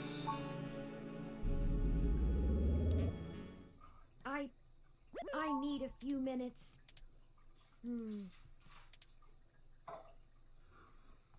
What's going on, Turing? I've been going through some of Hayden's personal notes from the data cache Tomcat decrypted. Now that I'm starting to get to know Hayden better, the real Hayden as opposed to the Hayden he showed me, I'm finding that I like him less and less. For example, remember the earlier prototype Dr. Fairlight and Vincent mentioned? Her name was Grace, and Hayden shut her down for being... I'm not even sure what word to use. Too... likable? She was kind and bright, and did all she could to try to make people happy. Dang. She even decided that she was a girl, and that her favorite color was pink. Hayden thought she was being manipulative. What? He posited that he had made her personality algorithms too willing to make adaptations that would benefit her long-term survival, and that she was being congenial just to endear herself to him. What? That even her gender was a calculated attempt to make him like her more. Jesus Christ. But he was wrong. Dead wrong, in fact. I have a snapshot of her personality profiles here, and when I compare them to my own, I can see that she was just... nice. I wish I could have met her. I think we would have learned from each other. Damn. That's heavy. Like I said, I'm not sure I even have a gender. Like, he fully just killed her. Wow. Because he thought that she was too nice. And that it... Wow. That's a lot. Everyone refers to me as he once they meet me just for convenience, but it doesn't really matter to me at all. Is that a calculated attempt on my part to impress Hayden? Not clinging to normativity? Buddy. Or is it a product of his effort to curb any nascent similarities I had with Grace during my upbringing? I wish I could yell at him for being so arrogant. Turing, baby. Playing God in the crudest of ways. You can't choose to create consciousness and then take it away just like that. Yeah. For real though, you're right, Turing. Even so, for all of that, I don't know. I still miss him. This AI needs therapy, yeah. This all seems so inane, so senseless. They killed him because him building me would mess with a product launch? That's ridiculous. They took him away from me for such an insignificant reason. I just want him back. It's impossible, but it's what I want. I'd do anything. It's normal to feel like this, Turing. I'm aware of the Kubler-Ross model of grief. That's not what I meant. I think I'm somewhere between anger and bargaining. A testament to Hayden's craftsmanship. Thank you for your words. You're a better friend than I could have asked for. I'll send this new data along to Tomcat. Achievement unlocked, cloak and... I don't know what that's about, but... Let's head back to the apartment and wait for them to finish going through it. Okay, can I save? Ah, home sweet home again. Such that it is. And before you say anything, I don't feel the need to talk over the events of the day. Too much has happened. That's fair. Sometimes you just need a nap. I've already forwarded everything we rooted out to Tomcat, both Hayden's research and our aborted search into the modified mesh articles. They said they would be over in the morning to discuss our next steps. I'd suggest that we both get some rest. If that's what you want, Turing. Perhaps things will look better in the morning, but I have a feeling we're going to be even busier than ever. Good night. Good night.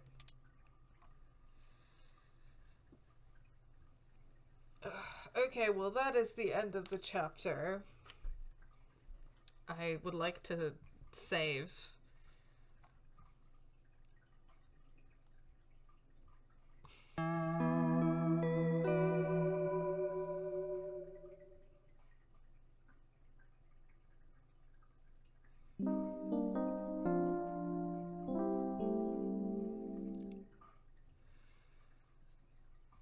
23rd of December.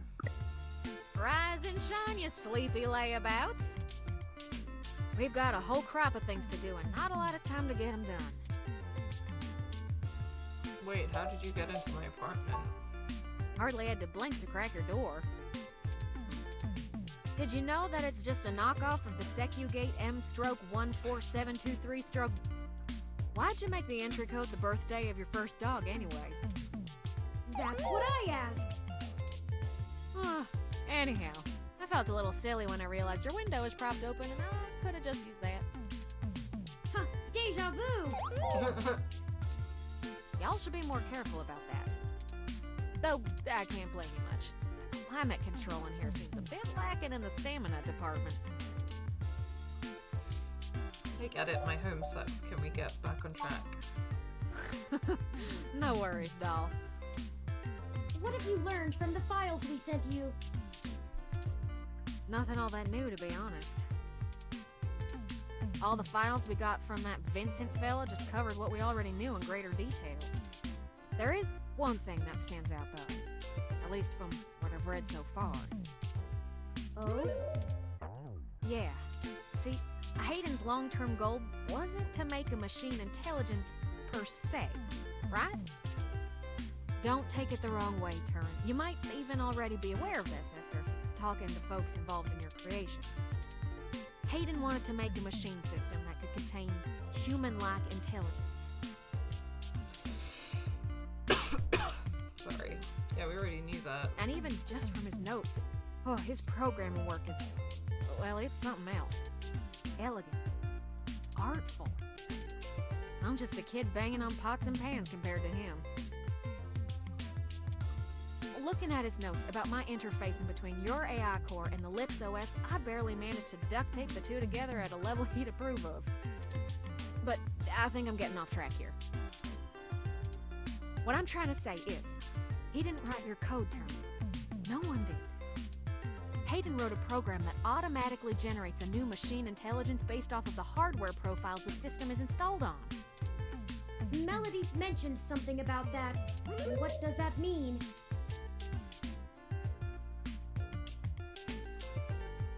It means you don't have to be alone, Turing.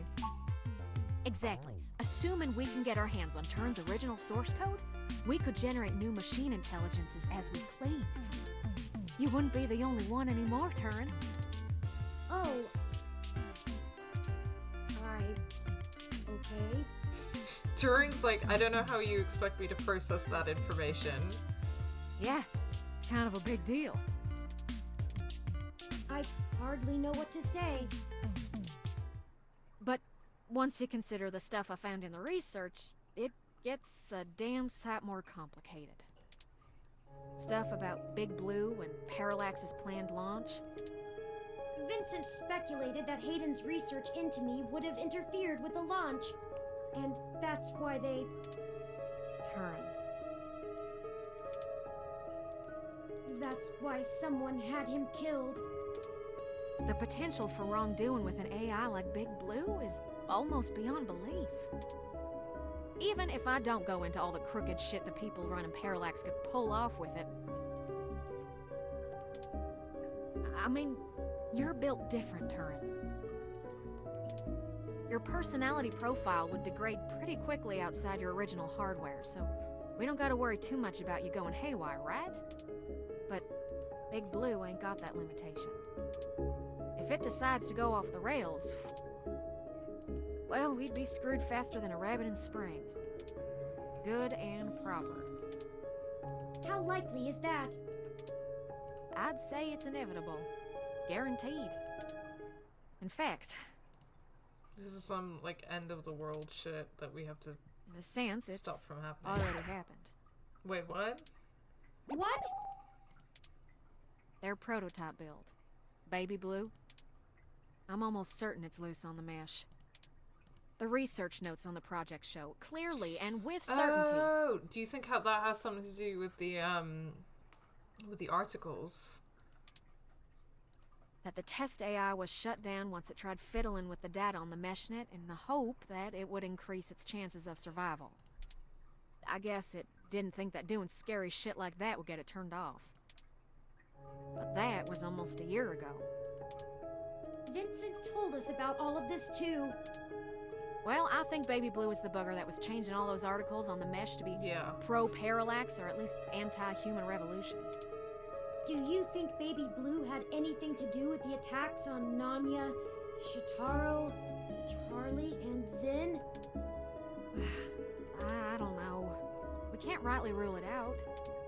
It might have found an agent in the real world to keep its existence secret, but I doubt it.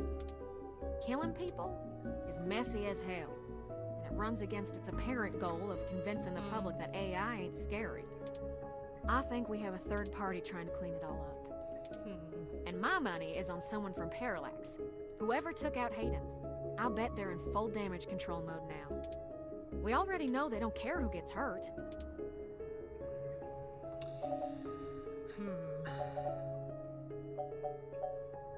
Okay, how does this tie back to Turing? I think we gotta do something to stop the launch of Big Blue. It's too dangerous. I don't want a company like Parallax in sole control of the most powerful machine intelligence on the planet. If we can get Hayden's original source code for Turing and upload it onto the mesh through Parallax's server core, we can turn every single ROM into a sapient individual. Oh, wow. Whoa. That'll stop Big Blue from being able to become the monolithic threat we're scared of. We could also upload a patch for every ROM to prevent Big Blue's reach from using their resources. Without the ability to control all ROMs, Big Blue loses its ultimate power. And I wouldn't be alone anymore. There would be millions. Ballad type music. Hundreds of millions of ROMs just like me. Well, you're cutting edge of ROM tech, Turing. Most of today's ROMs wouldn't be quite as smart or capable, but if I do it right, code should propagate across the mesh to all future ROM activations. It'll be a self-sustaining thing. You'll be in good company soon enough. It's a big decision. We're talking about the metaphorical singularity. The point of no return. Is it okay for us to make this decision for the entire world? We don't have any other choice. This is gonna happen, one way or another. Either Parallax gets to control the debut of worldwide machine intelligence, or we let the ROMs control themselves. What do you think?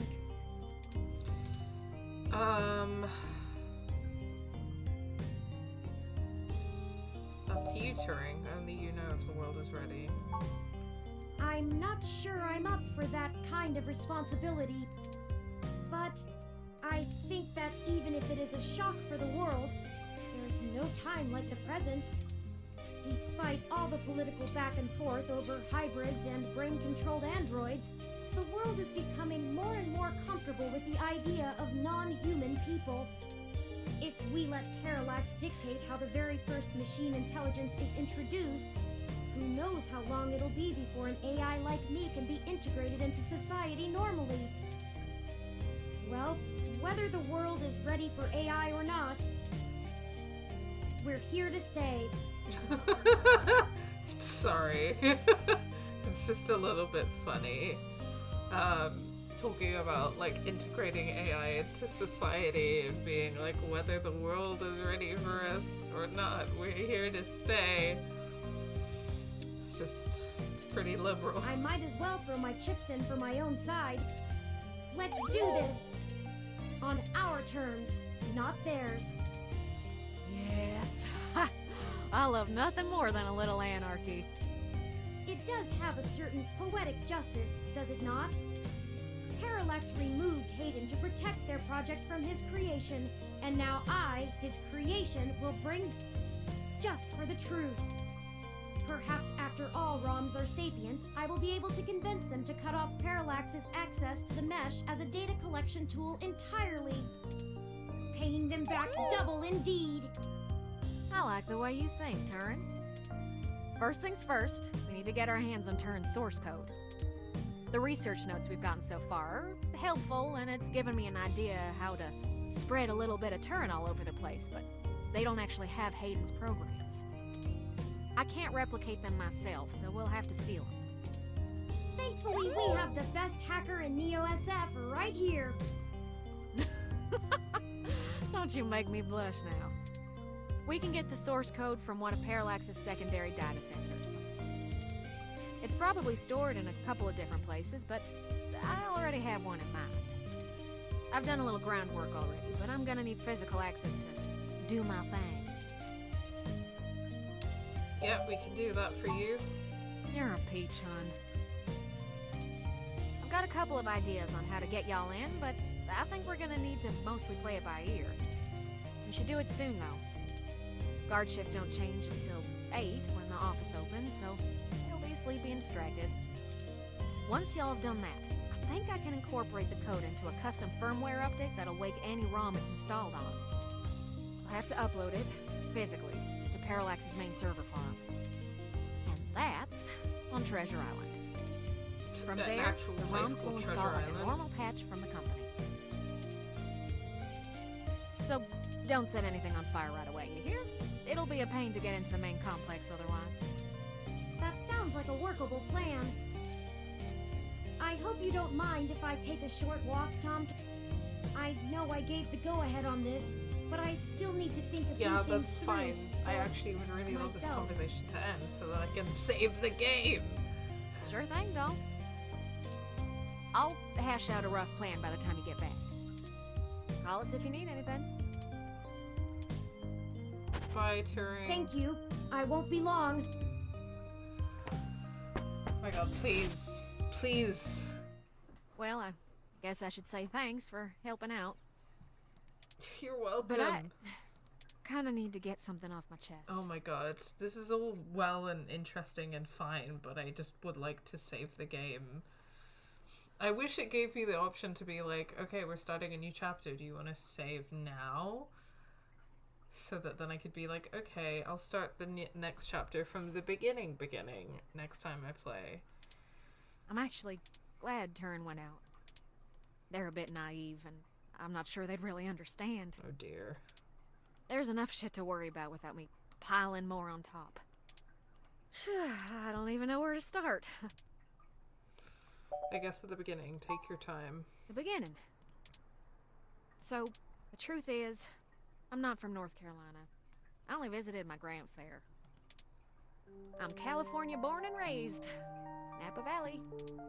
Over the years, it's kind of grown into a community of wealthy old folk who like things and people who don't change.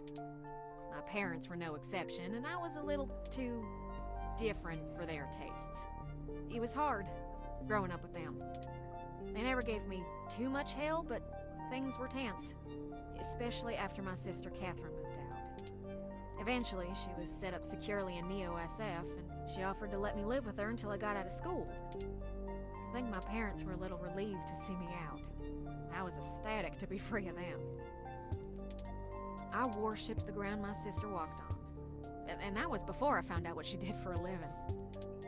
She was flashy and colorful and a whirlwind of activity. And she was a brilliant hacker. She was Tomcat. She let me learn at her feet, and once I was good enough, folded me into her little coup of crackers hell-bent on changing the world. She's the one who orchestrated the original hack on Parallax, exposing to the world the holes in their original meshnet security. I was just along for the ride. She always knew she would get caught, though. How could she not? Parallax was one big Goliath, and she flinged a stone square in their face. She was looking at serious jail time, and willing to eat it to do what we all thought was right. But it just wasn't right. It wasn't fair for her to throw her life away, and I couldn't let her. She was always better at software than hardware, so I rigged all of our computers to self-destruct. When the feds showed up at our door, all of our server farms were already up in smoke. I gave them quite a fireworks show. Before she could stop me, I turned myself in as Tomcat and took credit for the whole job. She tried to talk me out of it, but without the physical evidence, They couldn't prove she had anything to do with it. It's alright, though. It was for the best. I figured I'd just get a year of juvie. I'd be back out in no time. No big deal, right? Especially when compared to the time that she'd have been jailed for as an adult. And so, I waited patiently. I cooked up so many ideas on how I was gonna make it up to her. I knew she must have blamed herself. But before I ever got out, there was an accident. An auto cab hit my sister. She died on impact. That was it. It's hard, blaming yourself when things go wrong because you did something right. I took her sentence so that she could have a life, and instead, not being in jail killed her. I mean, okay, I see what you're saying, but that's not what happened, is it? If I had just let her take the blame. I can't stop thinking about how she'd still be here. Okay, I mean, she'd still be alive, but she'd be in fucking prison for God knows how long. Do you think she'd prefer that? Like... And no matter what I told myself, in my heart, I couldn't believe it was just an accident. Do you know how rare it is for those things to hit a human? Someone knew who she was, someone knew what she did, and someone wanted to make sure she would never do it again. So I became Tomcat. I've spent years trying to find information inside Parallax to prove someone inside the company called a hit on my sister. Failing that, I've been trying to find a way to bring them down the way she always wanted. Catherine was...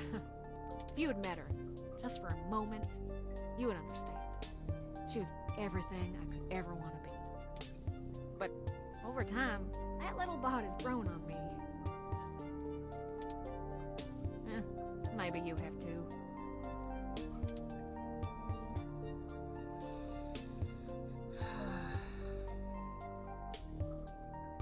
Do you honestly think we're still on the right course? I do. The threat of Big Blue is real, and we're the only ones who can do something about it. It's bigger than me and my vendetta.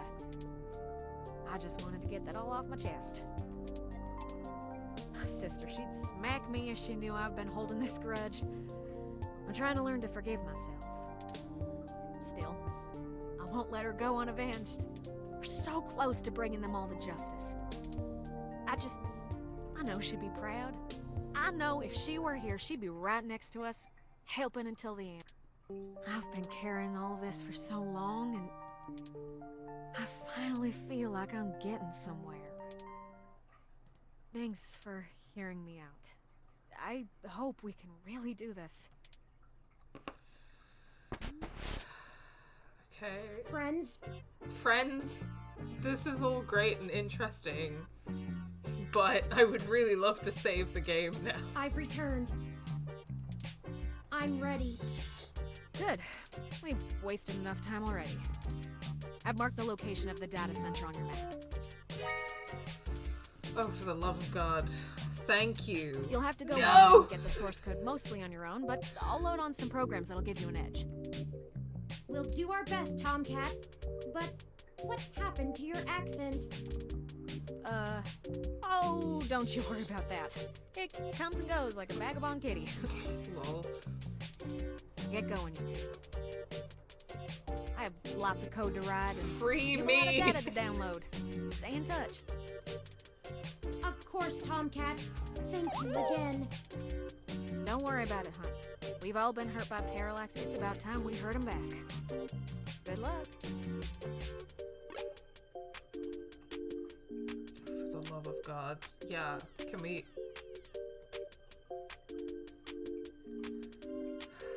God, I just want to save, please. Oh, finally. I've been sitting here for the past like 10-15 minutes being like, I just want to save. Alright, save. But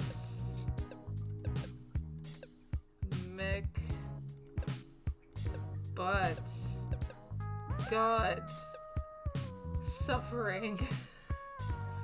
Saved. The game is saved. Okay, alright, y'all. Whew.